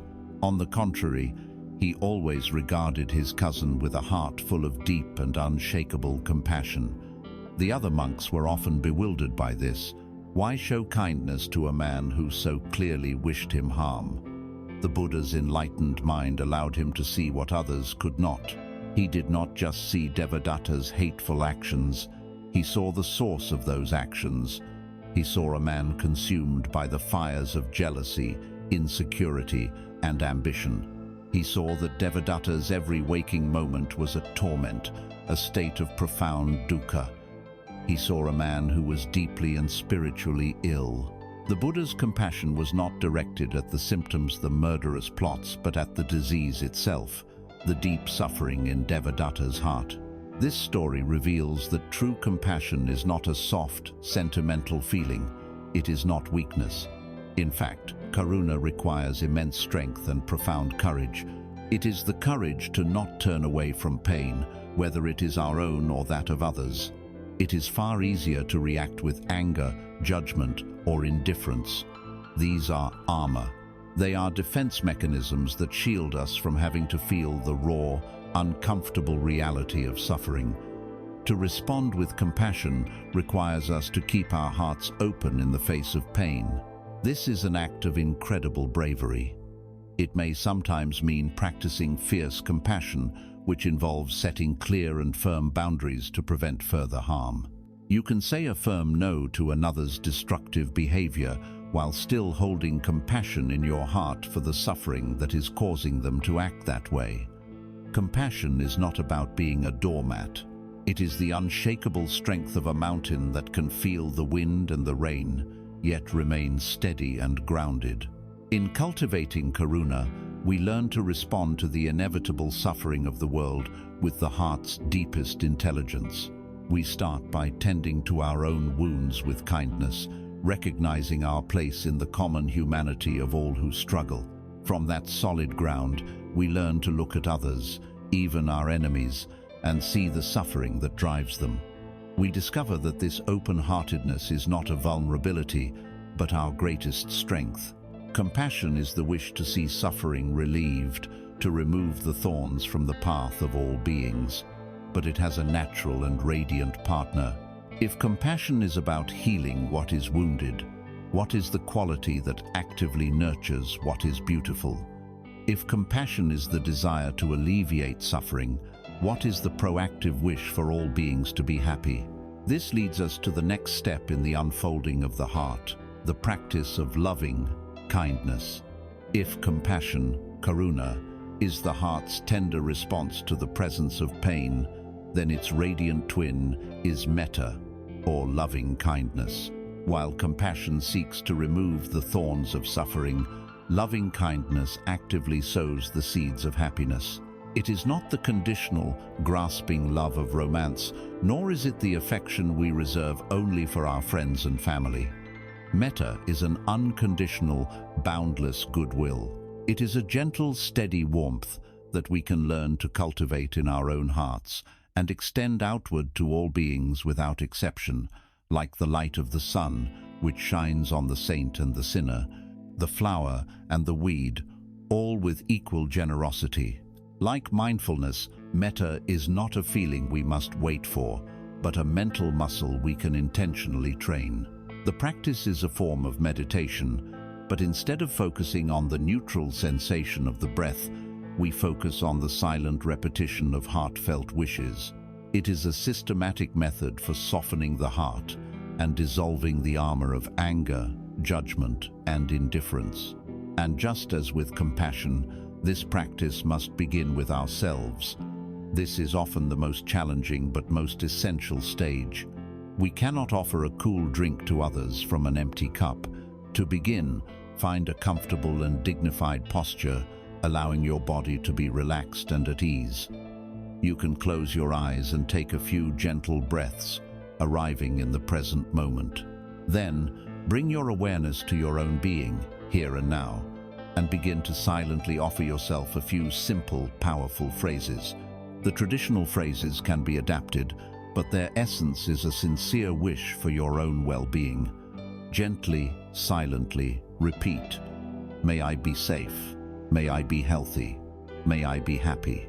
May I live with ease." As you repeat these phrases, it is not necessary to force a particular feeling. Your task is simply to connect with the genuine intention behind the words. Some days, a feeling of warmth or tenderness may arise naturally. On other days, the practice may feel dry or mechanical. That is perfectly fine. The work is in the gentle, persistent repetition of the wholesome intention. You may notice your inner critic arising, whispering that you don't deserve such wishes. If this happens, simply acknowledge that voice with mindfulness and with as much kindness as you can muster. Return to the phrases. You are planting seeds. It takes time for them to germinate in soil that has been hardened by years of self-judgment. Be patient with the process. Once you have spent some time offering these wishes to yourself, you can begin to expand the circle of your loving kindness. First, bring to mind a benefactor or a dear friend, someone for whom you feel easy and uncomplicated love and gratitude. It could be a mentor, a family member, a close friend, or even a beloved pet. Picture them in your mind's eye, and now direct the phrases toward them. May you be safe. May you be healthy. May you be happy. May you live with ease. Feel what it is like to wholeheartedly wish for another's well-being, to send your goodwill out from your heart to theirs. Rest in this feeling for a few minutes. Next, you bring to mind a neutral person. This is someone you see or interact with, but for whom you have no strong feelings either. Weigh a cashier at a grocery store, a neighbor you pass on the street, a person who delivers your mail. Bring their image to mind and extend the same phrases of metta to them. May you be safe. May you be happy. This stage is powerful because it begins to break down the walls of indifference we build around ourselves. It helps us to recognize the shared humanity in everyone, to see that these neutral people are the main characters in their own lives with the same fundamental desire for safety and happiness that we have. Then comes the most challenging and transformative stage. Gently, you bring to mind a difficult person. It is wise to start with someone with whom you have only mild friction, not the source of your deepest trauma. It could be an irritating colleague or a frustrating family member. Holding their image as best you can, you extend the very same wishes to them. May you be safe. May you be healthy. May you be happy. May you live with ease. This can feel difficult, even impossible at first. The goal here is not to condone their harmful behavior or to force yourself to like them. The goal is your own liberation. As long as you carry anger and resentment in your heart, you are the one drinking the poison. This practice is the antidote. By wishing even a difficult person well, you are freeing yourself from the heavy, corrosive burden of ill will. It is a profound act of self-love. Finally, you let the circle become boundless. You extend your loving kindness outward in all directions, to all beings without exception. To your friends, your neutral people, your difficult people, to people in your city, your country, to all people on all continents, to all the animals, all the creatures in the sea and the sky, to all living beings, seen and unseen. May all beings everywhere be safe. May all beings everywhere be happy. May all beings everywhere be free. This is the culmination of the practice, where the heart transcends all boundaries and rests in a state of universal, unconditional love. This practice is a direct antidote to the poison of anger. The mind cannot easily hold two opposing states simultaneously. It is very difficult to feel the warmth of genuine goodwill and the heat of burning rage at the same time. By regularly and systematically watering the seed of metta, we weaken the root of anger. We are creating new, wholesome mental habits. When irritation or resentment arises, the mind that has been trained in metta has an alternative pathway to follow. It can recognize the anger and, instead of feeding it, can shift to a wish for the other person to be free from whatever suffering is causing them to act in a harmful way. Modern neuroscience is now beginning to confirm what contemplative traditions have known for centuries. Studies conducted on long-term practitioners of loving-kindness meditation have shown significant, measurable changes in their brains. These studies reveal increased activity in the left prefrontal cortex, an area strongly associated with positive emotions and happiness. They also show a strengthening of the neural circuits related to empathy and emotional regulation. This is not just a pleasant spiritual idea, It is a form of mental training that actively rewires our brains for greater happiness, resilience, and connection. The power of metta is not merely internal, it is a force that can pacify the world around us. A famous story from the Buddha's life tells of his jealous cousin, Devadatta, who, in another attempt to kill him, arranged for a notoriously fierce war elephant named Nalagiri to be intoxicated and unleashed on the path where the Buddha was walking. As the enraged elephant charged, trumpeting furiously, the crowd screamed and scattered in terror. The Buddha's loyal attendant, Ananda, tried to stand in front of him as a shield, but the Buddha remained perfectly calm. He did not run, he did not fight, he did not show any fear. Instead, he stood his ground and radiated an immense, powerful field of pure, unconditional loving kindness directly at the charging animal. The story says that as the elephant entered this powerful aura of metta, it slowed its charge, its enraged eyes softened, its aggression dissolved completely. It walked peacefully to the Buddha, knelt before him, and allowed the Buddha to gently stroke its forehead. The ferocious beast had been completely tamed, not by force, but by the overwhelming power of pure goodwill. This story illustrates that metta is not a passive or weak sentiment. It is a profoundly powerful force that can disarm hostility and pacify rage, both in the world and, more importantly, within our own hearts. We have now gathered the essential tools for a new way of being. Mindfulness teaches us to be present. Acceptance teaches us to meet reality without argument. Compassion teaches us to respond to pain with a tender heart. And loving kindness teaches us to actively cultivate joy and goodwill for ourselves and all others. With these tools, we are no longer trapped between the two extremes that cause so much of our suffering. The frantic desire for absolute control on one hand, and a sense of hopeless, passive resignation on the other. We now have the capacity to find a more skillful, balanced, and beautiful path. We can find a path in the middle. We have begun to assemble a powerful toolkit for navigating the river of life. Mindfulness provides the clarity to see where we are. Acceptance allows us to be at peace with the water's temperature. Compassion and loving kindness teach us how to relate to ourselves and other travelers on the river with a warm and open heart. But a toolkit is only as good as the skill of the person who wields it.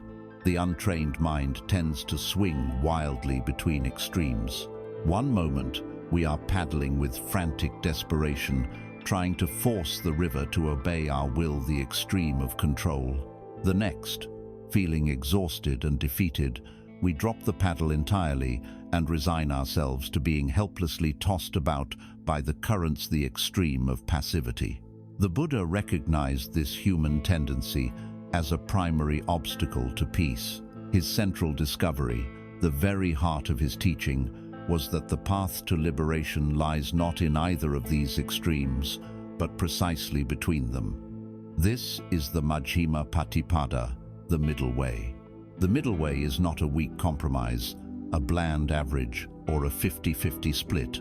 It is a path of profound intelligence and dynamic balance, like a tightrope walker who is neither rigidly tense nor passively limp, but in a state of constant, fluid adjustment. It is a third way that transcends our dualistic thinking and offers a path to true freedom. The most powerful illustration of the middle way is the story of the Buddha's own life. He did not arrive at this wisdom through abstract theory. He discovered it through decades of his own lived experience by personally exploring both extremes to their absolute limits. He began his life as Prince Siddhartha Gautama, born into immense wealth and privilege. His father, the king, surrounded him with every imaginable form of sensual pleasure. He lived in magnificent palaces for each season, wore the finest silks, ate the most exquisite foods, and was constantly entertained by beautiful musicians and dancers. He was intentionally shielded from all sights of suffering, sickness, old age, and death. He lived in a gilded cage, experiencing the very pinnacle of worldly indulgence. He had everything our modern consumer culture tells us should bring complete and lasting happiness. Yet, in the midst of this luxury, he felt a deep and persistent spiritual unease, a subtle dukkha. He realized that chasing pleasant experiences, no matter how refined or abundant, was a treadmill. Each pleasure was fleeting, leaving behind a thirst for more. He saw that a life dedicated to sensual indulgence could not provide an answer to the fundamental questions of existence. It was a beautiful distraction, but it was not freedom. And so, he rejected this first extreme. At the age of 29, he embarked on his great renunciation, leaving the palace behind to seek the truth as a homeless ascetic. He sought out the most renowned spiritual teachers of his time and threw himself into the opposite extreme, the path of radical self-mortification. He believed, as many did, that by crushing the body and its desires through sheer force of will, he could liberate the spirit. He practiced the most severe austerities imaginable. He held his breath for dangerously long periods, feeling as though his head would split open. He ate so little sometimes, just a single grain of rice a day, that his ribs stuck out like the rafters of a ruined shed, and when he touched his stomach, he could feel his own spine. He exposed his body to extreme heat and cold, sleeping on beds of thorns. For 6 years, he waged a brutal war against his own body, pushing it to the very brink of death. But after all this striving, all this control, all this self-inflicted pain, he found himself no closer to true understanding. He was physically depleted, his mind weakened by starvation, and his spirit clouded with despair. He had proven to himself that torturing the body does not purify the mind, it only destroys the instrument. This was his second great realization. The extreme of self-denial was just as fruitless as the extreme of self-indulgence. Both were dead ends. Exhausted and near death, he collapsed by a river. A young village girl named Sujata, seeing his emaciated state, offered him a bowl of milk rice. His fellow ascetics looked on in disgust, believing he had given up the struggle. But for Siddhartha, this simple act of nourishment was the moment of profound insight. As he accepted the food and felt strength returning to his body, he understood. The way to enlightenment was not about destroying the body or indulging it, but about caring for it as a precious instrument. The mind cannot be clear if the body is tortured or depleted. The path was not one of extremes, but of balance. With his body nourished and his mind calm, he sat down beneath a great Bodhi tree, not with the intention of fighting his mind, but of understanding it. It was from this place of balance, of the middle way, that he finally awakened and became the Buddha. His life stands as the ultimate testament. The path to peace is found by skillfully navigating between the extremes of too much and too little. To explain this principle, the Buddha used a beautiful analogy: the tuning of a lute. A musician knows that if a string is too loose, it will produce a dull, muffled sound. It cannot create music. This represents the path of indulgence, laziness, and lax effort. If the string is too tight, it will produce a shrill, jarring sound, and under the slightest pressure, it will snap. This represents the path of extreme striving, anxiety, stress, and self-denial. The beautiful music, the harmonious sound, is only possible when the string is tuned just right, not too tight and not too loose. This perfect, resonant tension is the middle way. Our effort in life should be like this. We should be diligent, but not frantic. We should be relaxed, but not lazy. How do we apply this ancient wisdom to the complexities of our modern lives? We can look at any area and see the relevance of tuning our strings. In our work and ambition, the extreme of the loose string is apathy and mediocrity. The extreme of the tight string is the hustle culture that leads to burnout, anxiety, and a life where our worth is tied completely to our productivity. The middle way is to work with dedication and purpose, to find meaning in our craft, but to hold the outcomes lightly, practicing non-attachment to success or failure. In our physical health, the loose string is neglect a diet of junk food and a sedentary lifestyle. The tight string is obsession, neurotic calorie counting, extreme diets, and compulsive exercise that becomes another source of stress. The middle way is to listen to our body with kindness, to nourish it with wholesome food, to move it with joy, and to rest it when it is tired. In our relationships, the loose string is indifference and emotional distance. The tight string is possessiveness, jealousy, and the controlling need for another person to be a certain way. The middle way is to love with an open heart, to be fully present and engaged, while giving our loved ones the freedom to be themselves. In our consumption of information, the loose string is ignorance.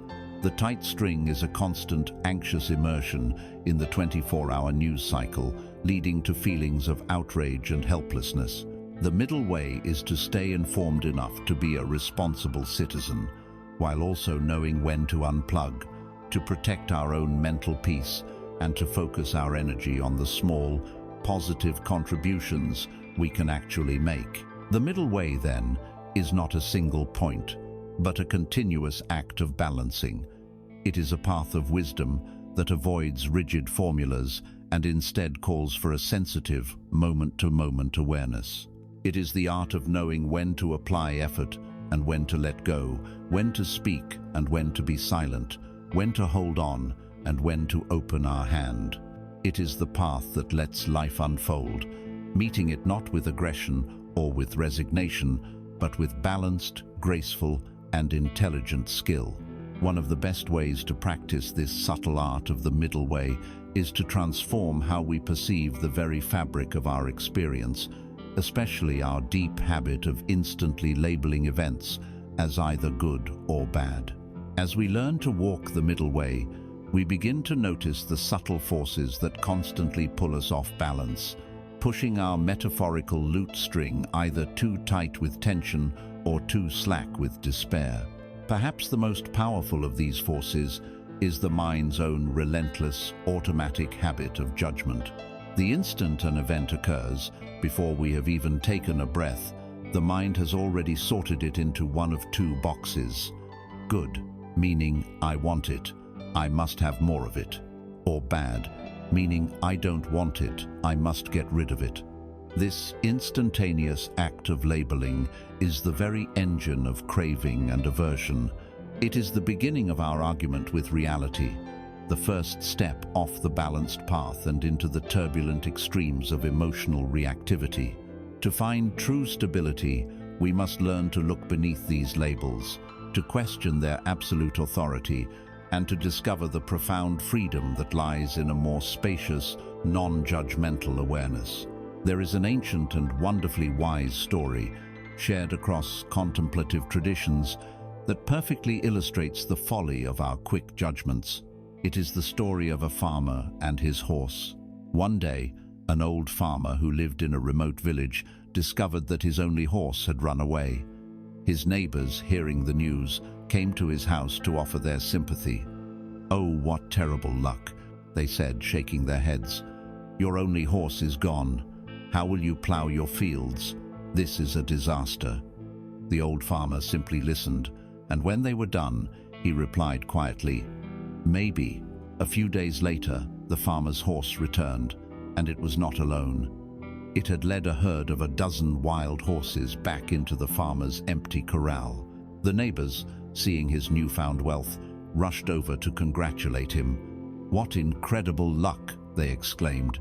"You lost one horse and now you have 13. You are a rich man." The old farmer looked at the new horses and replied with the same calm demeanor, "Maybe." The following week, the farmer's only son was attempting to tame one of the wild horses. The horse threw him to the ground, and the son's leg was badly broken. Once again, the villagers came to the farmer's house, this time to offer their condolences.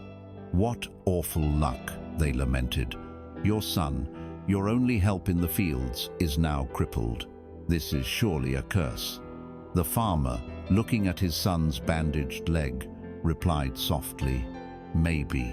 A month later, the emperor's army marched into the village. A brutal war had broken out, and they were forcibly conscripting every able-bodied young man to be sent to the front lines, a virtual death sentence. They went from house to house, taking the sons of all the farmers' neighbors. When they came to the old farmer's house and saw his son with his broken leg, they passed him by.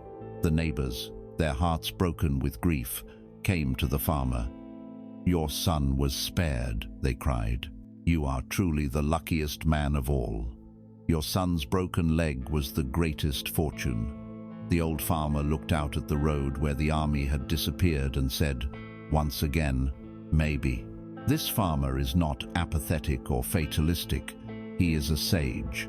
His wisdom lies in his profound understanding of one simple truth. He does not see the whole picture. He understands that life is a vast, interconnected web of causes and effects, and that what appears to be a final destination is often just a single, misunderstood step on a much longer journey. He knows that the labels of good luck and bad luck are premature verdicts delivered with incomplete evidence. This is a truth we can see everywhere in our own lives if we only look. Think of the job you were devastated to lose, the bad event that felt like the end of the world at the time. Yet, perhaps it was that very event that pushed you to discover a new passion, to start your own business, or to find a career path that brought you far more fulfillment than the job you lost. The bad luck was a disguised blessing, a closed door that forced you to find a more beautiful, open gate. Think of a painful breakup that left you heartbroken. In that moment, it felt purely bad. Yet, in time, perhaps you saw that it freed you from an unhealthy dynamic, taught you invaluable lessons about yourself, and created the necessary space for a more mature and harmonious love to enter your life. Conversely, we can all think of things that seemed like good lucre promotion, a new acquisition that ended up bringing more stress, more responsibility, and less happiness into our lives. Our judgments are based on a snapshot, while life is a vast, unfolding film. Beyond the long-term unreliability of our labels, the very act of judging and resisting reality is what creates the bulk of our suffering in the present moment. Let's return to the story. The primary event is that the horse ran away. That is a fact. The secondary layer is the neighbor's reaction. This is a disaster. This story, this argument with reality, is what creates their anxiety and misery. The farmer experiences the primary fact of the missing horse, but he does not suffer in the same way because he does not add the second layer of a negative story. He doesn't argue with what has already happened. The pain is not in the event, but in the resistance to the event. The suffering is in the story. When we insist that something which is, should not be, we create a state of internal conflict, a stressful friction that drains our energy and robs us of our peace. So how can we begin to practice this farmer's wisdom in our own lives? We can start with a simple, gentle experiment.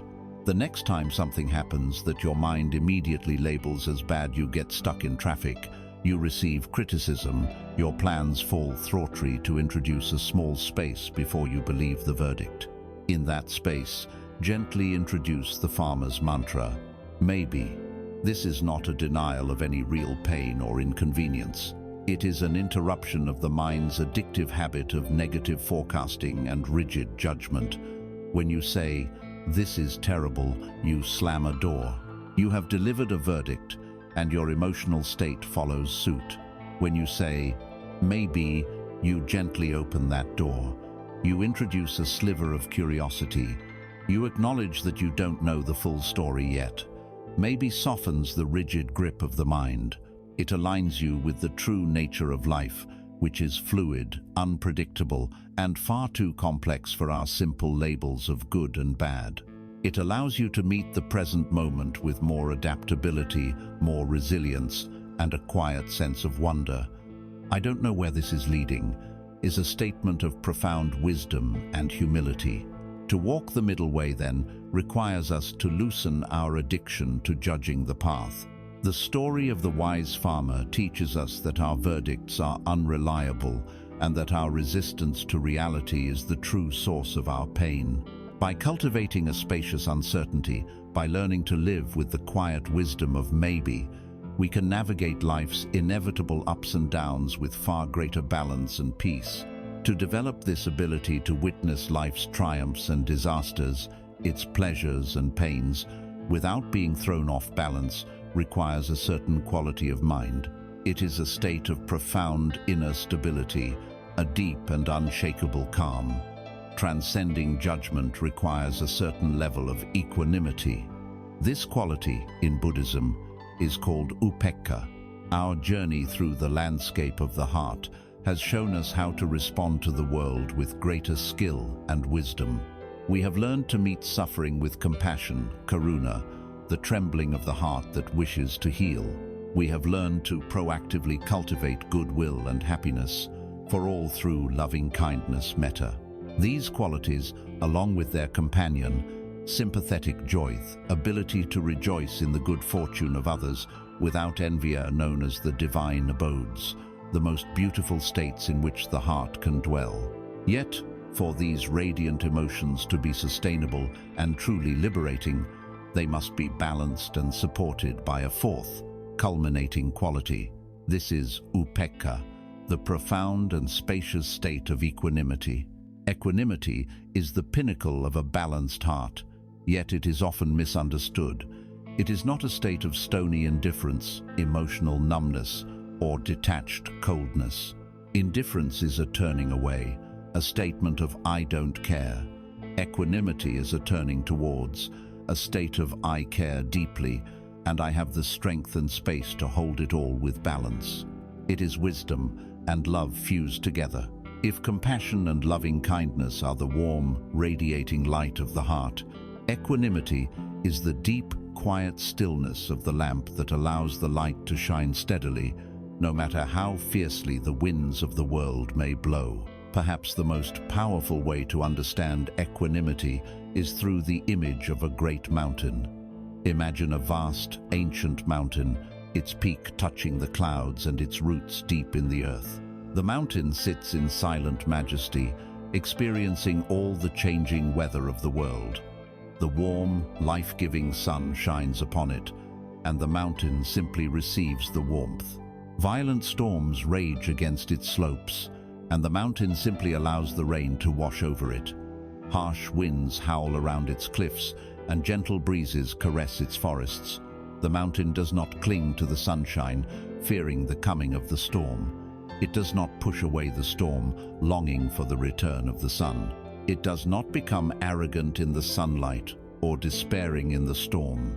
It remains grounded, stable, vast, and unshakable. It allows the weather of the world to pass through it without being defined by it. Upekkha is this mountain-like stability of mind. This quality transforms our relationship with our own emotional life, allowing us to experience both joy and sorrow without being swept away. When faced with life's inevitable pain, loss, sickness, disappointment, equanimity provides the spaciousness to feel that pain fully and compassionately without falling into the pit of despair. It is the calm, steady presence that holds the hand of grief. You feel the sadness completely, but you are not only the sadness. You are the vast, mountainous awareness in which the storm of sadness is taking place.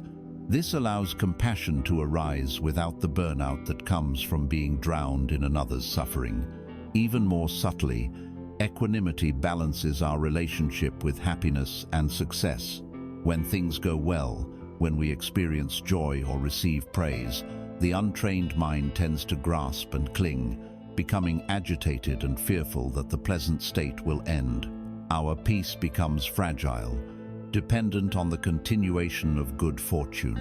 Equanimity allows us to savor joy completely, to feel happiness fully, but without the desperate clinging. We can enjoy the warm sun without becoming anxious about the inevitable arrival of clouds. This is the art of experiencing pleasure with a peaceful heart, free from the happiness hangover of craving and attachment.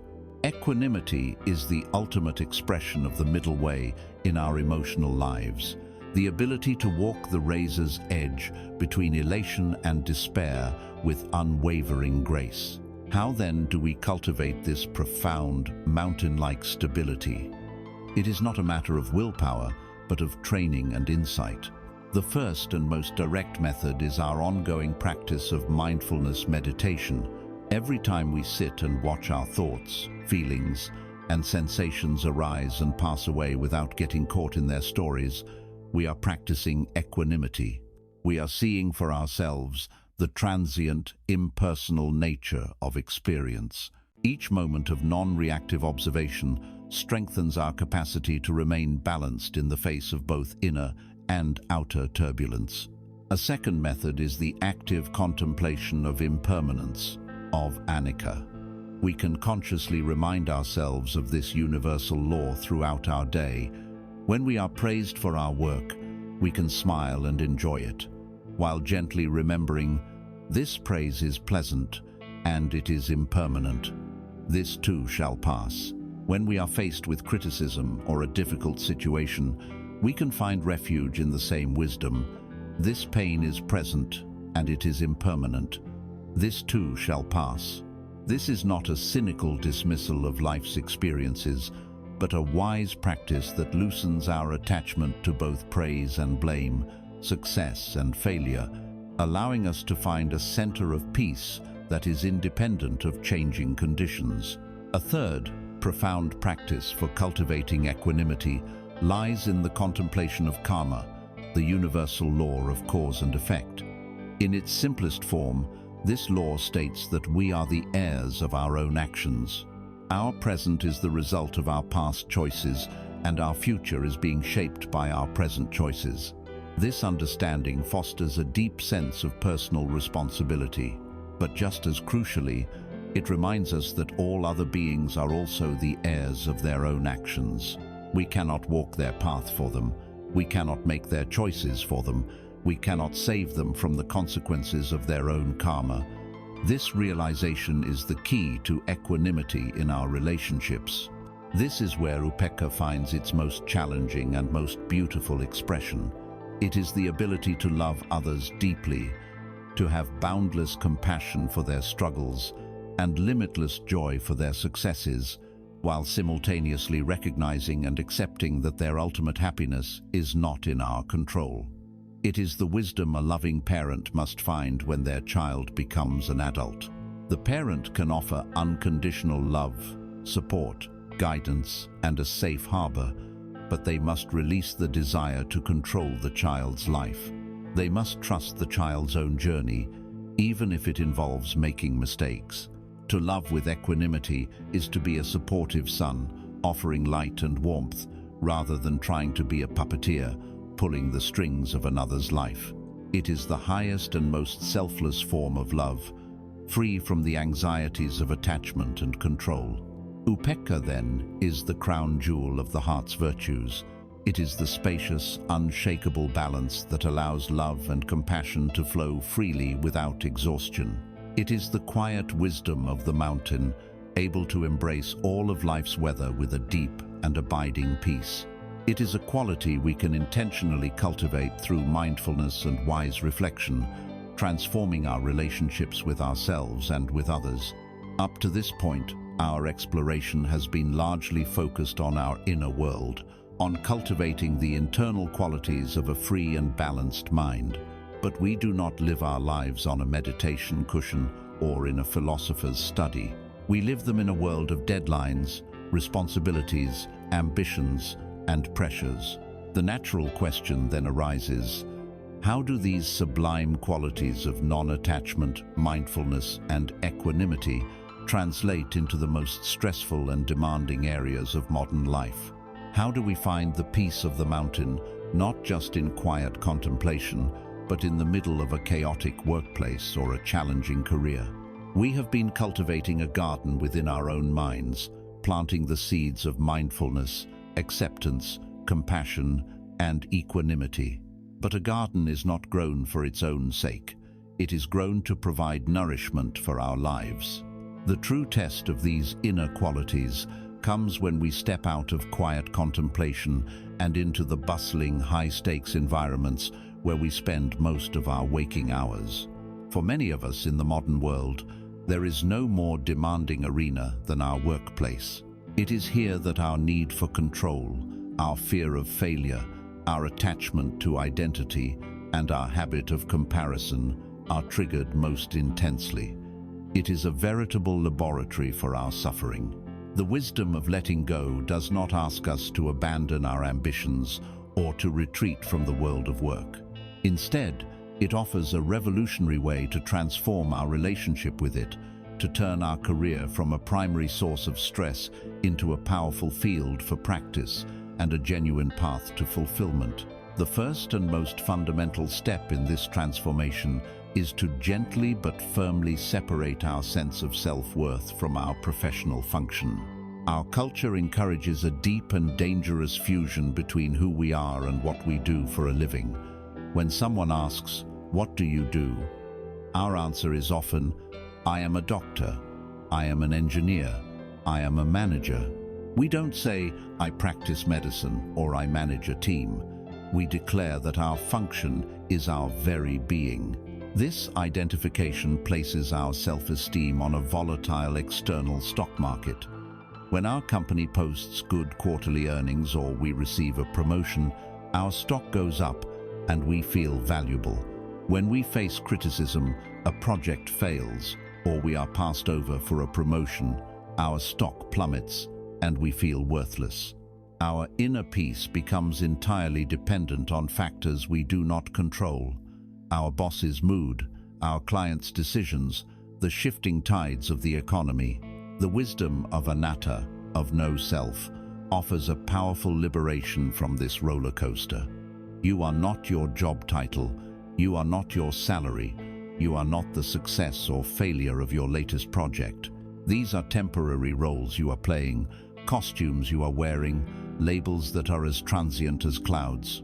The real you is the vast, spacious awareness that is experiencing the role of being a doctor or an engineer. By creating this space between your awareness and your role, you build a profound inner resilience. Feedback is no longer a personal attack. It is simply information. A reorganization is no longer a threat to your existence. It is simply a change in circumstance. You can perform your role with excellence and dedication, but you no longer need the role to tell you who you are. From this stable foundation, we can change our relationship with the work itself, shifting our focus from the outcome to the process. Most of us are conditioned to live for the future results, the bonus, the promotion, the completion of the project, the weekend. The daily work itself is often seen as a hurdle to be overcome to get to the reward. This is a recipe for constant, low-grade dissatisfaction. The art of letting go invites us to find meaning and even joy in the daily process. Imagine a master potter in her workshop. She sits at her wheel with a lump of simple clay. Her focus is absolute.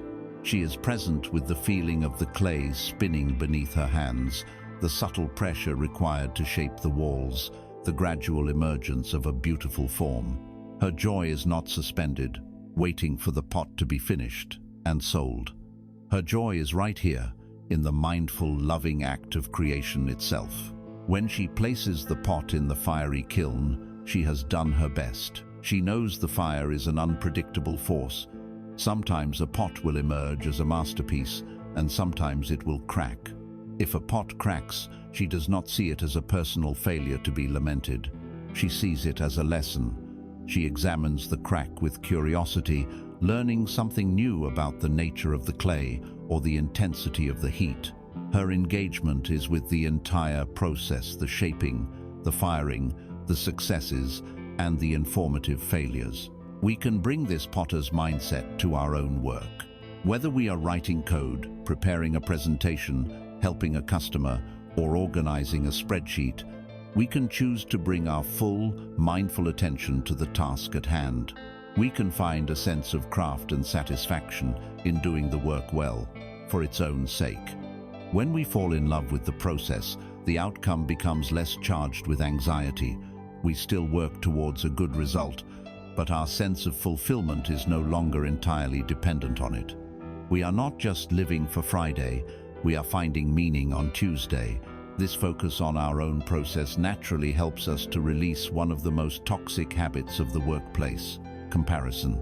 In most professional environments, we are constantly, almost unconsciously, measuring ourselves against our colleagues.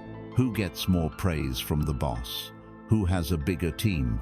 Whose ideas are listened to more? This mental habit is a direct path to suffering. If we judge ourselves to be ahead of others, it feeds a fragile arrogance and a fear of being overtaken. If we judge ourselves to be behind, it fuels envy, resentment, and a corrosive sense of inadequacy. We are shackled to the perceived progress of others. The wisdom of letting go reminds us that each person's path is utterly unique. We all have different skills, different circumstances, different values, and different timelines. Comparing your career to a colleague's is as illogical as an apple tree feeling jealous of a rose bush because it doesn't produce flowers. It is a fundamental misunderstanding of its own nature.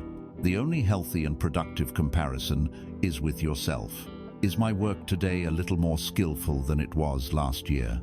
Am I a little more patient with my colleagues? Am I more present in my tasks? This is the comparison that fosters genuine growth, free from the poisons of envy and pride. Finally, letting go at work means transforming our relationship with failure. Our culture treats failure as a shameful verdict on our competence. This creates a deep-seated fear that can paralyze creativity and risk-taking. A Buddhist perspective reframes failure entirely. It is not a verdict. It is not a judgment. It is simply an outcome. More than that, it is essential information.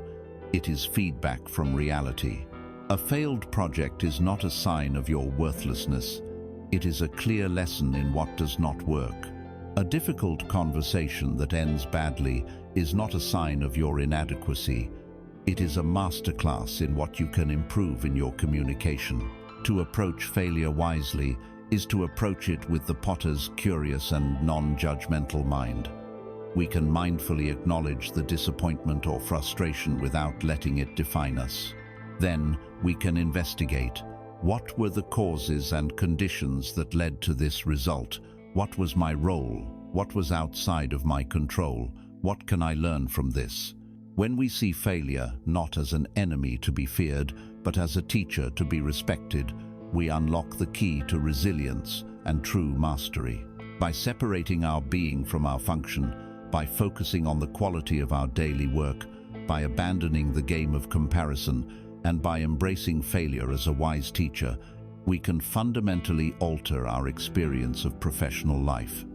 We can still be ambitious, productive, and successful, but we can do so from a place of inner peace and stability. We learn to walk the middle way at work, to be both engaged and at ease, effective and equanimous. We learn to bring the peace of the mountain into the marketplace. Having applied this wisdom to the structured world of our careers, let us now turn to an even more intimate and often more challenging domain. Another area rife with clinging and expectation is our relationships. Having brought the principles of letting go into the structured, demanding world of our work, we now turn our attention to an even more intimate and emotionally charged arena: our relationships. It is here, in our connections with partners, family, and friends, that our deepest attachments are formed, our most painful vulnerabilities are exposed, and our hopes for happiness are most intensely focused. The practice of letting go in relationships is not a path to coldness or distance. It is the very opposite. It is the path to purifying our love, freeing it from the anxieties of clinging, control, and fear. It is the art of transforming our connections from cages of expectation into spacious, shared dances of freedom and genuine intimacy. The journey begins with the courageous act of letting go of expectations. So often, we do not fall in love with a person. We fall in love with an idea, a projection, a potential we have constructed in our own minds. We carry around a mental blueprint of the perfect partner, the ideal friend, the parent we wish we had. We then meet a real, complex, messy, and beautiful human being, and we spend our energy trying to sand down their edges and reshape their personality to fit our blueprint. This project is doomed to fail, and it is a source of constant friction and disappointment for both people. We are subtly sending the message, you, as you are not quite right. You need to change to make me happy. To love by letting go is to abandon this project entirely. It is to use our mindfulness to see and appreciate the person who is actually in front of us, not the idealized version we are holding in our imagination. It means loving them with all their quirks, their history, their flaws, and their unique and unpredictable beauty. This is a radical act of acceptance. It allows the other person to finally relax, to put down their own masks, and to be authentically themselves, perhaps for the first time. And it frees us from the exhausting and arrogant job of being their manager, their judge, or their fixer. We cease to be opponents, struggling over a blueprint, and instead become allies, exploring the truth of who we both are. From this ground of acceptance, we must also learn to allow for space and change. A core reason our relationships cause us pain is our deep-seated desire for them to be permanent and unchanging. We try to freeze a relationship in its initial blissful phase, or we cling to a memory of who a person used to be, resisting the person they are becoming now. But the law of impermanence, Anika, governs relationships as it governs all of life. You are changing, the other person is changing. Therefore, the relationship itself must be a living, breathing entity, allowed to evolve and transform. The poet Khalil Gibran expressed this beautifully in a parable of the oak tree and the cypress. He wrote, "Stand together, yet not too near together. For the pillars of the temple stand apart, and the oak tree and the cypress grow not in each other's shadow. This is the great secret of lasting intimacy. It requires both connection and space. If two trees grow too close together, their roots become entangled, and they compete for light and water. Neither can grow to its full, magnificent potential. They stunt each other's growth. A liberated relationship is like a temple supported by two strong, separate pillars. It is a space where two whole individuals support a shared life, while also encouraging one another's individual journeys. It requires the courage to let go of the need to be enmeshed, to merge, and to instead find love in a dynamic dance of connection and freedom. This dance is navigated through the practice of mindful communication. So much of our relational suffering comes from our inability to truly hear one another and to speak our truth with kindness. We can transform our interactions by cultivating two skills. The first is deep listening. Usually, when another person is speaking, we are not truly listening. We are filtering their words through our own opinions, waiting for a pause so we can jump in with our own story, or formulating our rebuttal in our minds. Deep listening is the practice of setting aside our own agenda and offering our full, open, and non-judgmental attention to another. It is listening with the sole purpose of understanding their experience from their point of view. This simple act of being truly heard is one of the most profound gifts of love we can offer. The second skill is loving speech. This is the art of communicating our own needs, feelings, and boundaries honestly, but in a way that seeks to minimize harm. It means speaking from our own experience, using "I feel" statements rather than "you are" accusations. Instead of saying, "You are so inconsiderate," which is an attack, we might say, "When this happens, I feel unimportant." This invites connection rather than defensiveness. It is the practice of being truthful without being brutal, of being clear without being cruel. Mindful communication, This dance of deep listening and loving speech is the very breath that keeps a conscious relationship alive. Finally, loving by letting go requires us to release our grip on the past. Many long-term relationships are weighed down by a heavy, invisible bag filled with every mistake, every misunderstanding, and every hurt from years gone by. We carry this bag with us into every new day, ready to pull out a piece of old evidence to use in a current disagreement. We are, in effect, continuously punishing our partner in the present for a pain that happened in the past. This is a form of clinging, and it prevents the relationship from ever feeling fresh or new. The practice of letting go of the past is the practice of forgiveness. Forgiveness is not about condoning a harmful action or pretending it didn't happen. It is not something we do for the other person. Forgiveness is a gift we give to ourselves. It is the courageous act of putting down that heavy bag of resentment so that we can walk freely and lightly into the future. It means making a conscious choice to not let past pain poison the present moment. It means meeting the person before us today, who is not the same person they were 5 years ago, with a fresh perspective. It allows for the miracle of a new beginning to be possible in any moment, by letting go of our idealized expectations, by allowing for space and honoring change, by communicating with mindfulness, and by releasing the burdens of the past. We can transform our relationships. We move from a model of ownership and control to a model of freedom and mutual support. We learn that true love is not about finding someone to complete us, but about finding someone with whom we can share our completeness. The love becomes not a grasping, but an offering. Letting go of control in our work and in our relationships are immense challenges. But there is one final area of letting go that is even more intimate, and perhaps the most profound challenge of all. Perhaps the tightest grip we maintain is not on our job or on another person, but on the very story we tell about ourselves.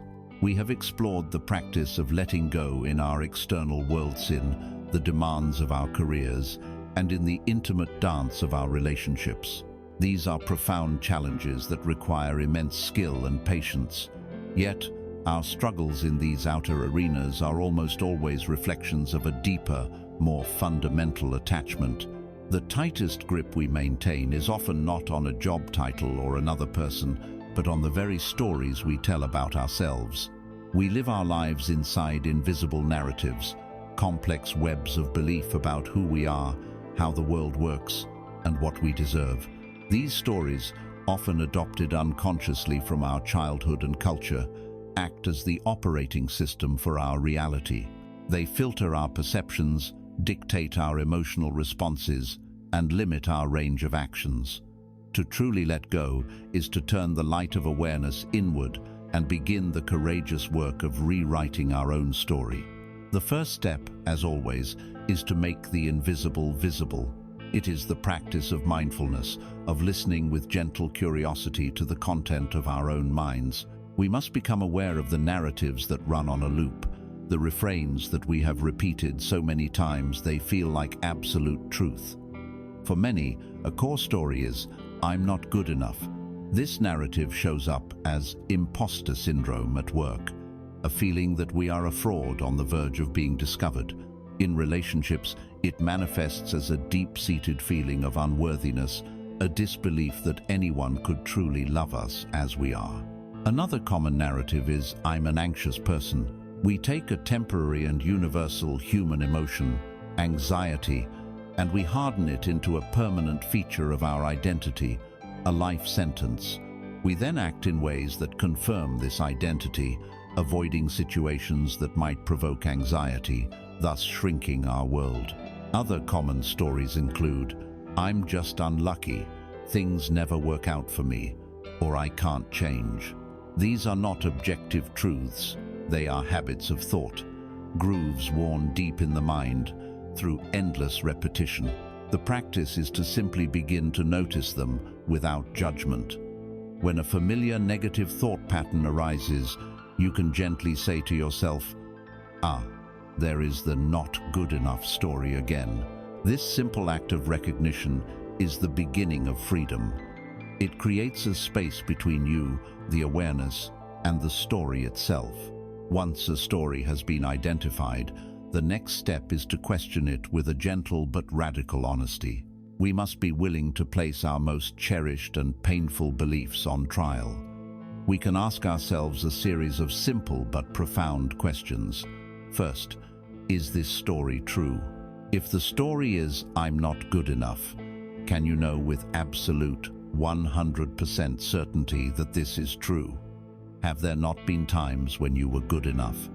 Are there not people who value you? The absolute nature of the story begins to crumble under gentle scrutiny. The second question is, how do I react? What happens when I believe this story? Notice the consequences. When I believe the story that I'm not good enough, I become timid. I don't speak up in meetings. I avoid opportunities. I treat myself with harshness. I feel a knot of tension in my stomach. The story leads directly to suffering. It constricts my life and my heart. The third and most liberating question is, who would I be without this story? Imagine, just for a moment, waking up one morning and that old, familiar story is simply gone. The belief, "I'm not good enough," has vanished from your mind. How would you walk into your workplace? How would you interact with your partner? How would you feel in your own body? This question is not about creating an answer, but about tasting a possibility. It opens a window onto a new way of being, a life free from the burden of that painful narrative. This process of inquiry is not about fighting the story. It is about seeing through it. It is like tapping on what you thought was a thick prison wall and hearing a hollow sound, realizing it is only made of paper. There is a powerful parable that speaks to this. A man had lived in a small, dark room for many years. He believed he was a prisoner, and this belief was the cornerstone of his existence. He knew the door was made of heavy, solid iron, and he knew it was locked and bolted from the outside. He spent his days pacing the tiny floor, lamenting his cruel fate and dreaming of the freedom he could never have. His entire world was defined by the story of his imprisonment. One day, after decades in the room, in a moment of utter despair, he threw himself against the door, ready to end it all. To his astonishment, the door swung open with a quiet creak. It had never been locked. He had been free to leave at any time. His only prison was his absolute, unshakable belief that he was a prisoner. Our limiting stories, the narratives we hold as unassailable truths about ourselves, are these unlocked doors. The practice of inquiry is the simple, courageous act of walking over and gently pushing on the door. When that door swings open, we are faced with a vast, open space. This can be both exhilarating and frightening. When we let go of a lifelong, limiting story, we must embrace a period of not knowing. If I am not the anxious one, who am I? If I am not the one who always fails, what am I capable of? The answer is a beautiful and spacious, "I don't know yet." This uncertainty is not a void to be feared. It is a field of infinite potential. When we release a limiting definition of ourselves, we are no longer bound by the script of our past. We are free to respond to the present moment with freshness and creativity. We step out of the prison of our old story and into the boundless freedom of the present moment. We do not have to live in this state of pure not knowing forever. The mind is a natural story generator.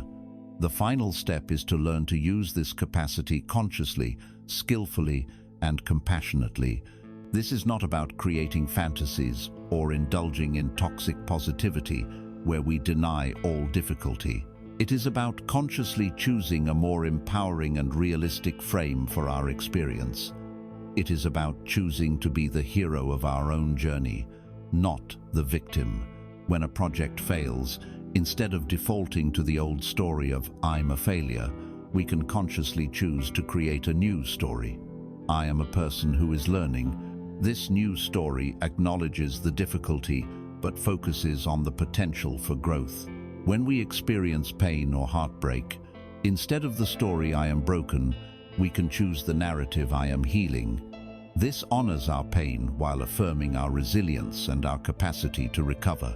We can choose to build our identity not on our perceived flaws or our past wounds, but on our enduring qualities, our capacity for kindness, our courage, our resilience, our ability to learn. This is the art of becoming the conscious author of your own life. By recognizing our old, imprisoning narratives, by courageously questioning their truth, and by daring to push on the unlocked door of our beliefs, we find a freedom we never thought possible. In that freedom, we can choose to write a new chapter, a new story, one that is grounded in self-compassion and focused on our incredible capacity for growth. We realize that we are not the fixed character in a story written long ago. We are the author, holding the pen, with a fresh page before us in every single moment. When we put down the heavy burden of these old, limiting stories, our entire being becomes lighter. We are no longer hunting for evidence to confirm our negative beliefs. And in this new lightness, we begin to notice something remarkable. We start to see that even the simplest moments can be a source of profound joy. As we learn to let go of the heavy, constricting stories we have told about ourselves, a remarkable lightness begins to infuse our being. It is as if we have been walking through the world wearing muddy sunglasses, and for the first time, we take them off. The colors of life appear brighter, the sounds are clearer, the textures are more vivid, our perception shifts. We have been conditioned by our culture to believe that happiness is a grand prize to be won, a destination to be reached only after immense struggle. We see it in the extraordinary moments, the exotic vacation, the major career achievement, the perfect wedding day, the lottery win. We spend so much of our lives striving for and anticipating these peak experiences, and in doing so, we completely overlook the quiet, profound, and constant beauty of the ordinary. The great secret of letting go is that true, sustainable contentment is not found by chasing the extraordinary. It is found by learning to discover the extraordinary within the ordinary. It is the joy of simplicity. This joy is not something you need to acquire or create. It is already here, waiting patiently for your attention. It is woven into the very fabric of the present moment, which is overflowing with a quiet richness we almost always ignore. The practice is simply to open your senses. Right now, notice the simple play of light in the room where you are. See how it falls on a wall or reflects off a surface. Notice the intricate, miraculous pattern of veins on a single leaf of a houseplant. Look out the window and truly see the color of the sky, not just as a concept, but as a direct visual experience. This is the practice of seeing with a beginner's mind, letting go of our tired labels, and encountering the world as if for the first time. Listen. Beneath the noise of your own thoughts, what can you hear? Perhaps the gentle hum of an appliance, the distant sound of traffic, the chirping of a bird outside your window. We have trained our minds to filter these out as meaningless background noise. The practice of simplicity is to let them be what they are, to receive the soundscape of your life without judgment. Feel the simple sensation of the air on your skin or the texture of the clothes you are wearing. Feel the solid ground beneath your feet, the constant, faithful support of the earth. These sensations are always available, a constant stream of direct experience that can anchor us in the here and now. The aroma of brewing coffee, the simple taste of a slice of bread, the feeling of cool water as you wash your hands. Our daily lives are filled with these small, profound, and completely free pleasures. We do not need to add anything to our lives to be happy. We need to subtract our inattention. There is a classic Zen story that perfectly captures this truth. A young, eager student asked a great Zen master, "What is the secret of enlightenment? What did you do before you were enlightened? And what do you do now?" The master replied, "Before I was enlightened, I chopped wood and I carried water. Now that I am enlightened, I chop wood and I carry water. The student was bewildered. Then what is the difference? Nothing has changed. The master smiled and said, "Oh, but there is a great difference. Before I was enlightened, when I was chopping wood, I was thinking about carrying water. And when I was carrying water, I was thinking about what I would cook for dinner. Now, when I chop wood, I just chop wood. When I carry water, I just carry water. This is the entire secret." The joy of simplicity is not about doing extraordinary things. It is about doing ordinary things with extraordinary attention. The peace we seek is not in a future destination. It is in the quality of awareness we bring to our present journey. It is in the way we chop our vegetables, the way we listen to a friend, the way we walk down the street. The magic is not in the what, it is in the how. We can support this inner shift of attention with an outer practice of simplification. The modern ethos tells us that more is better, more possessions, more choices, more experiences. We are encouraged to accumulate things, believing they will bring us security and happiness. But often, our possessions end up possessing us. They clutter our homes, which in turn clutters our minds. They drain our finances, our time, and our energy. We have to buy them, organize them, clean them, maintain them, insure them, and worry about them. The practice of minimalism, when viewed as a spiritual path, is a direct expression of non-attachment. It is the conscious act of letting go of the non-essential to create space. This is not a call for harsh deprivation. It is an invitation to conscious curation. It is looking at the things in our lives and asking, is this truly useful? Is this truly beautiful? Does this add genuine value to my life? By releasing the things that are merely clutter, we create a physical environment of spaciousness and clarity, which naturally supports a mental environment of spaciousness and clarity. We discover that true wealth is not having many things, but having few wants. We trade the burden of possessions for the lightness of being. Finally, we can water this garden of simple joy with the intentional practice of gratitude. Our brains, for evolutionary reasons, have a built-in negativity bias. They are like Velcro for bad experiences and Teflon for good ones, constantly scanning the environment for threats, problems, and what is lacking. Gratitude is the conscious and deliberate antidote to this bias.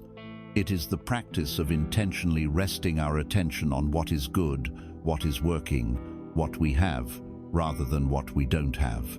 The practice can be beautifully simple. At the beginning or end of each day, take just 2 minutes to identify 3 specific things for which you are grateful. The key is specificity. Instead of a general thought like, "I'm grateful for my family," you might focus on, "I'm grateful for the way my partner smiled at me this morning," or "I'm grateful for the quiet moment I shared with my child before bed." Instead of, "I'm grateful for nature," you might say, "I'm grateful for the feeling of the warm sun on my face during my walk today." This practice, done consistently, literally rewires our neural pathways. We begin to notice more and more things to be grateful for. We shift our default perspective from one of lack and complaint to one of appreciation and abundance. By letting go of the grand, societal story that happiness is a complex achievement to be found in a distant future, we open ourselves to the simple, profound truth that it is already here, woven into the fabric of the ordinary. We learn to find our peace, like the Zen master, in the simple acts of chopping wood and carrying water. We create outer space through conscious simplicity, and we cultivate inner richness through intentional gratitude. This discovery, this ability to find a stable ground of contentment in the present moment, gives us a profound resource. It provides us with the inner strength and balance needed to face one of humanity's deepest and most persistent fears, the fear of the unknown, the uncertainty of the future. We have learned to find a quiet richness in the present moment, to discover a simple and durable happiness that does not depend on grand achievements or future events. By grounding ourselves in the here and now, we build a foundation of inner stability. This foundation is essential because the mind, in its relentless search for security, has one final frontier of fear it must cross: the future. The fear of uncertainty is perhaps the deepest and most persistent anxiety of the human condition. It is the primal engine behind our desperate need for control. We create 5-year plans, we buy insurance, we endlessly strategize and worry, all in a heroic but ultimately futile attempt to tame the wild, unpredictable nature of what is to come. Our work is not to become better fortune tellers. It is to radically transform our relationship with uncertainty itself, to learn to befriend the unknown, and to find freedom in the very space we once feared. The first step in this transformation is the simplest and most profound: to accept fully and without reservation that the future is unknowable. This is not a pessimistic or cynical admission of defeat. It is a statement of liberating fact. No matter how much data we analyze, no matter how many experts we consult, no matter how meticulously we plan, life will always retain its capacity to surprise us. The world is too complex, too interconnected, too chaotic to ever be fully predicted. Our suffering does not arise from the fact of uncertainty itself.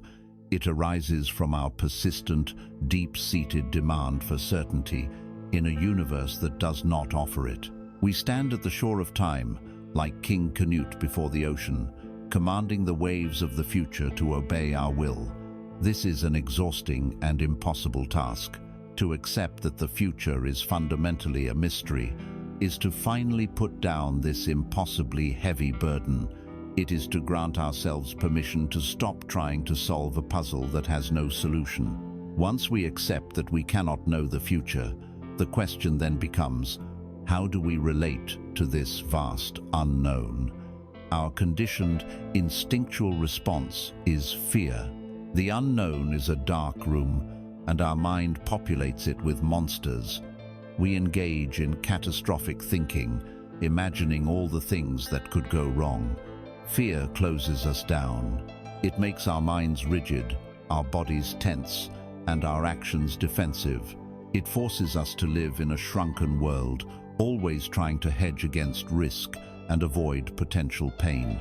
But there is an alternative. We can choose to replace fear with curiosity. Fear and curiosity are two opposing postures toward the unknown. Fear asks, what terrible thing might happen, and shuts down. Curiosity asks, I wonder what will happen next, and opens up. It is the attitude of the wise farmer who met every twist of fate with a simple, open-ended maybe. It is the spirit of the explorer who sees a blank space on the map not as a threat, but as an invitation to adventure. To cultivate curiosity is to approach the future with an open hand rather than a clenched fist. It is to trust that whatever comes, it will be a new scene in the unfolding play of our lives, a scene that will be interesting, that will teach us something, that will be part of the great journey. This shift from fear to curiosity requires trust. But trust in what? It is not a blind faith that everything will work out exactly as we want it to. That is just another form of attachment to a specific outcome. The trust we cultivate is far more reliable and powerful. It is a trust in our own inner resources. It is a quiet confidence in our own capacity to respond to whatever life brings. Look at the journey we have taken so far. We have cultivated the skill of mindfulness, the ability to be present. We have learned acceptance, the ability to meet reality without argument. We have nurtured compassion and loving kindness, the capacity to hold our pain and the pain of others with a warm heart. We have practiced finding joy in the simple and equanimity in the face of change. We have been building a toolkit. Trusting the process means having faith that, with these tools, we can handle the future. We can meet future sorrows with resilience and grace, and we can meet future joys with appreciation and non-clinging. A skilled sailor does not trust that the sea will always be calm. She trusts in her ability to read the winds and adjust her sails, to navigate both storms and serene waters with skill.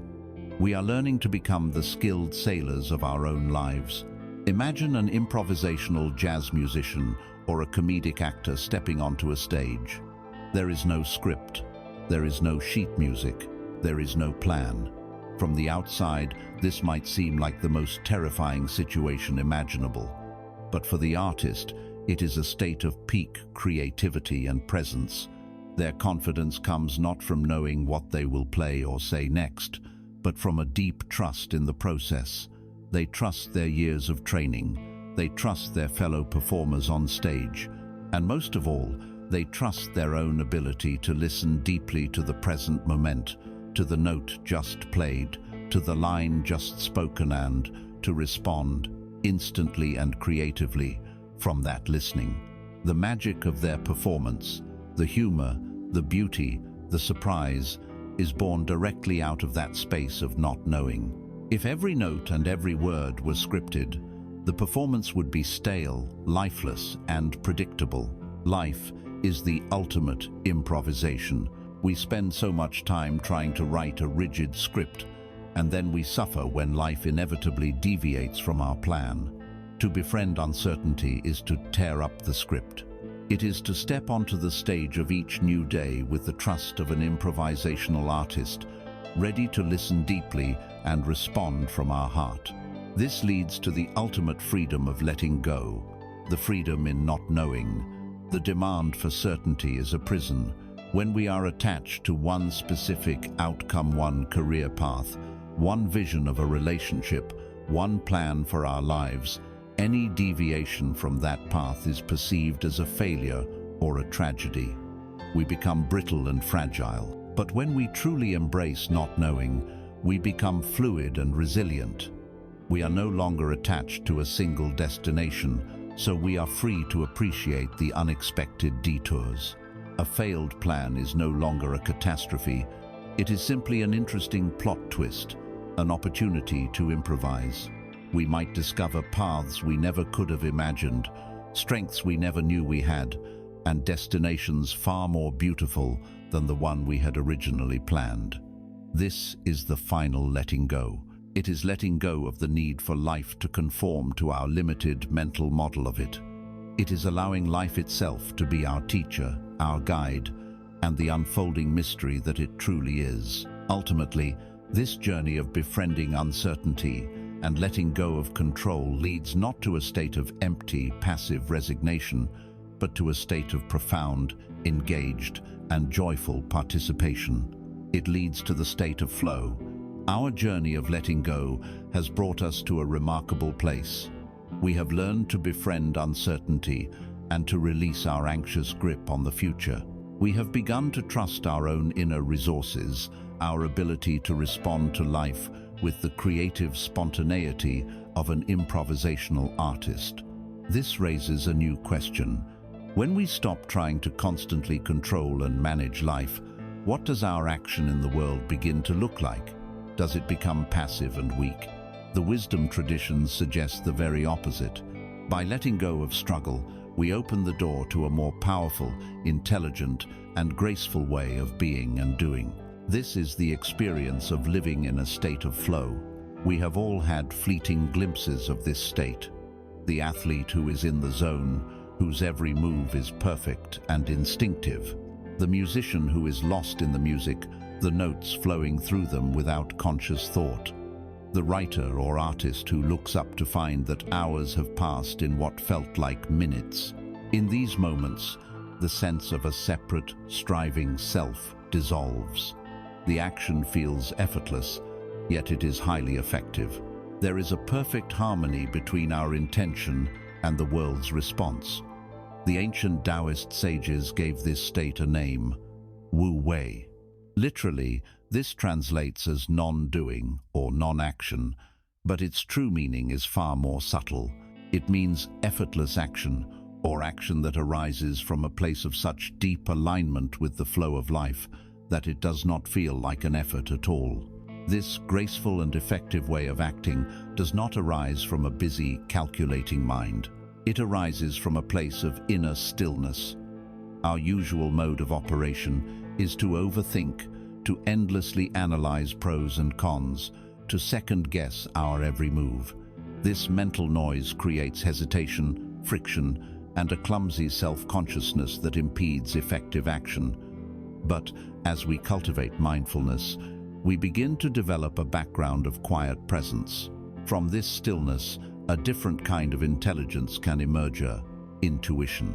The right action often appears not as the conclusion of a long internal debate, but as a spontaneous, clear, and simple impulse.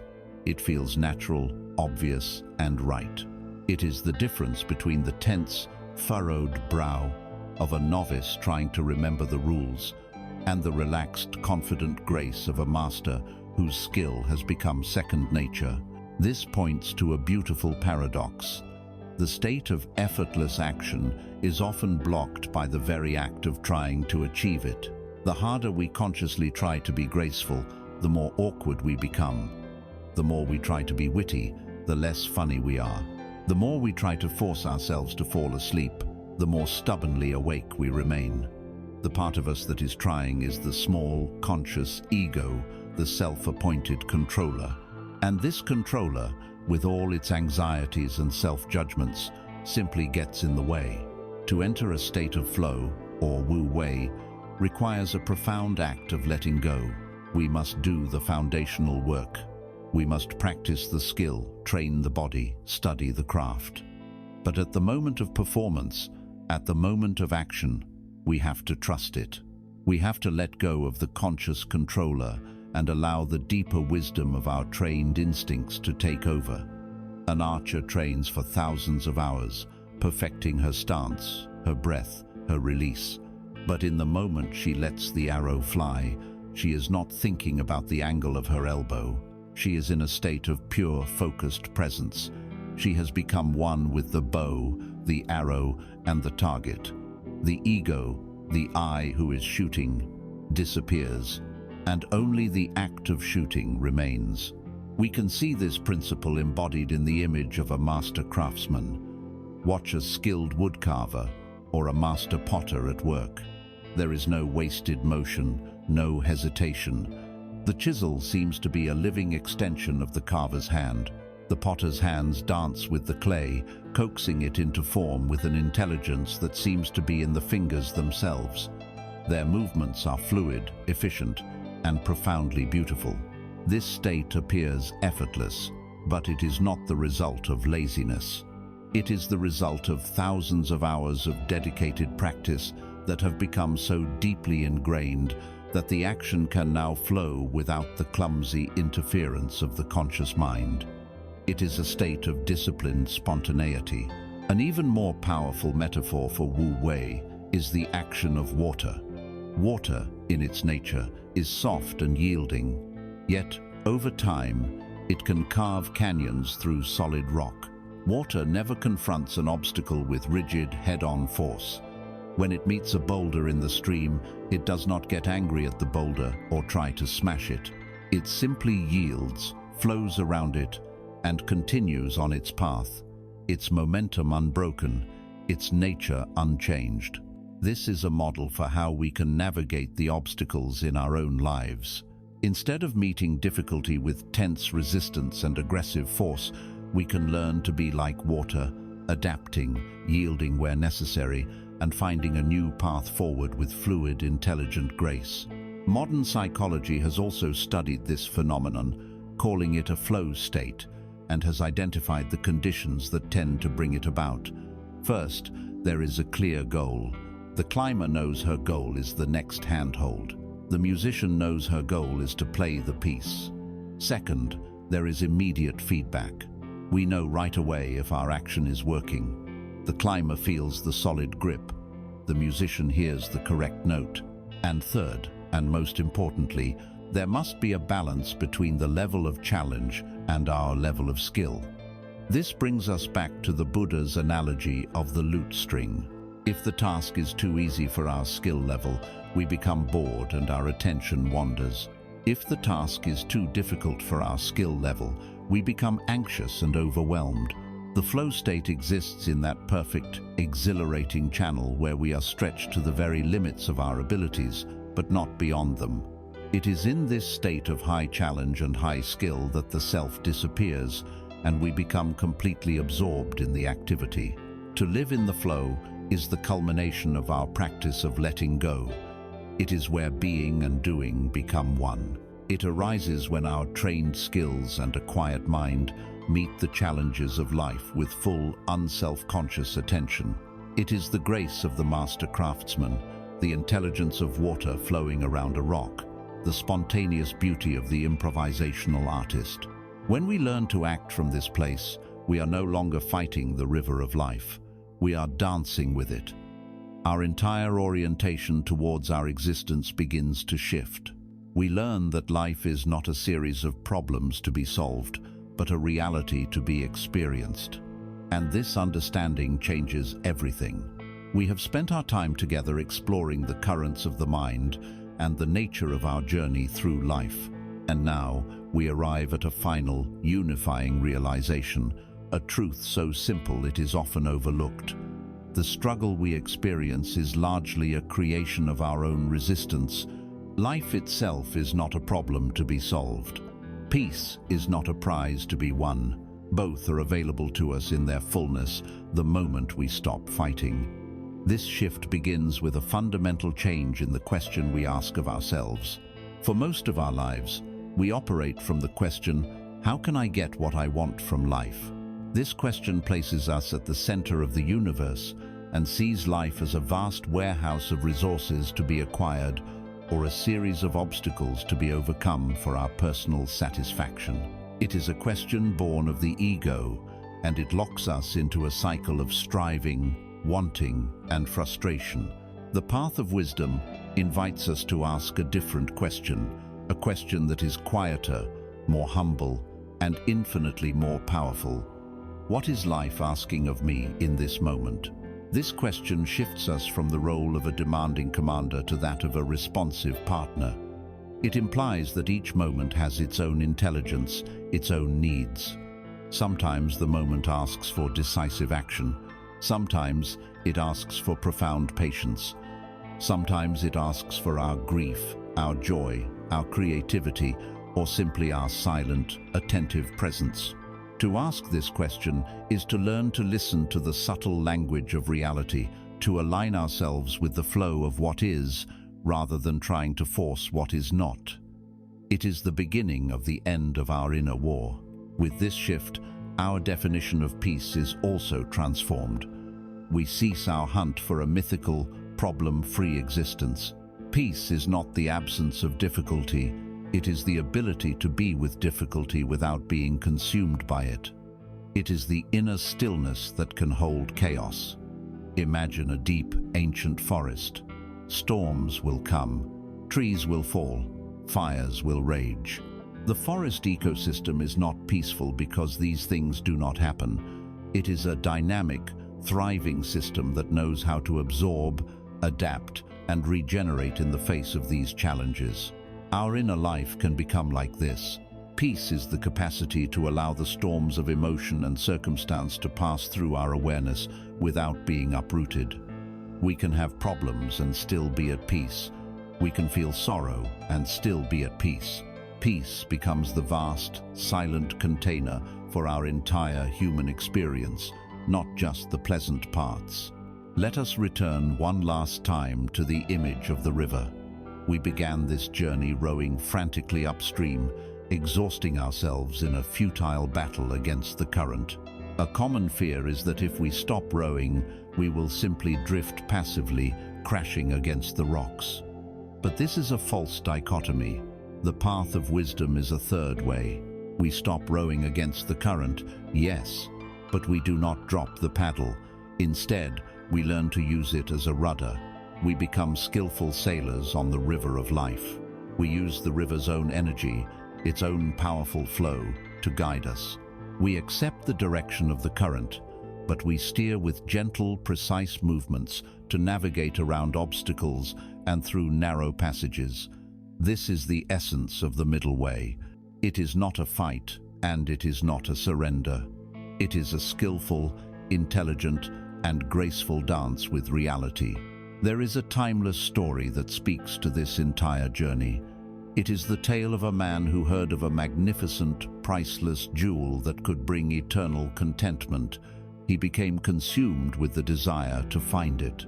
He left his home and began a quest that would last for decades. He crossed scorching deserts, sailed treacherous seas, and climbed towering mountains. He followed every rumor, chased every lead, and endured incredible hardship, all for the sake of this one external object that he believed would save him.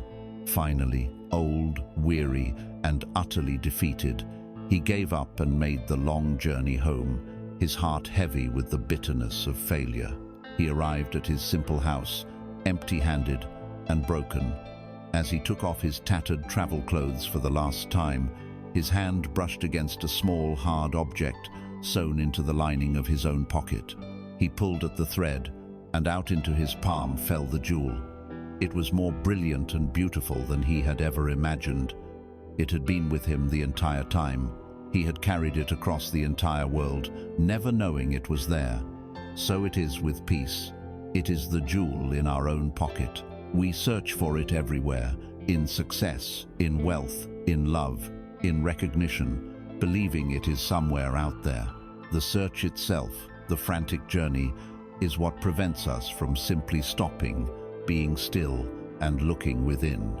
The moment we cease the external quest, we discover that the treasure we were seeking was our constant companion all along.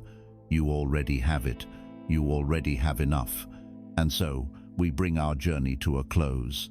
We began with the visceral feeling of exhaustion, of rowing a small boat against a powerful and relentless current. We looked honestly at why we fight so hard, why we cling to the shore of our preferences, and we saw the workings of fear and the ego, which tell us we must be in control. We then gathered the courage to face the fundamental truths of our existence, the reality of suffering, the fluid nature of the self, and the constant dance of impermanence. From that foundation of clear seeing, we learned to use practical, powerful tools. We learned to anchor ourselves in the present with mindfulness. We cultivated a heart of compassion for ourselves and others. We practiced the gentle art of acceptance and walked the balanced path of the middle way. We saw how these tools could transform our relationship with our work, with the people in our lives, and with the very stories we tell about who we are. The ultimate message, the single truth to carry forward from this journey, is this: peace is not a future destination that you must fight to achieve. It is not the grand prize at the end of a long struggle. It is not the result of finally arranging all the external circumstances of your life into a perfect and permanent order. Peace is your natural state. It is the vast blue sky of your own awareness, which is always, and has always been, present behind the passing clouds of thought and emotion. We get so caught up in the drama of the clouds, the dark storm clouds of anger, the grey clouds of worry, the wispy clouds of fleeting pleasure, that we forget we are the sky. The practice of letting go is not an act of giving up. It is the act of clearing away the clouds, of ceasing to identify with them, so that the boundless, peaceful sky of your true nature can shine through. This leaves you in a place of quiet empowerment and profound hope. This entire journey does not require you to become someone else. In fact, it asks only that you gently and courageously let go of all the things that you are not. The strength you have cultivated is not in the power to grip tighter, but in the courage to finally open your hand. Life will unfold as it will. The river will continue to flow. But you now know that you possess all the wisdom and strength you need to meet it, not with fear and resistance, but with an open heart and a peaceful mind.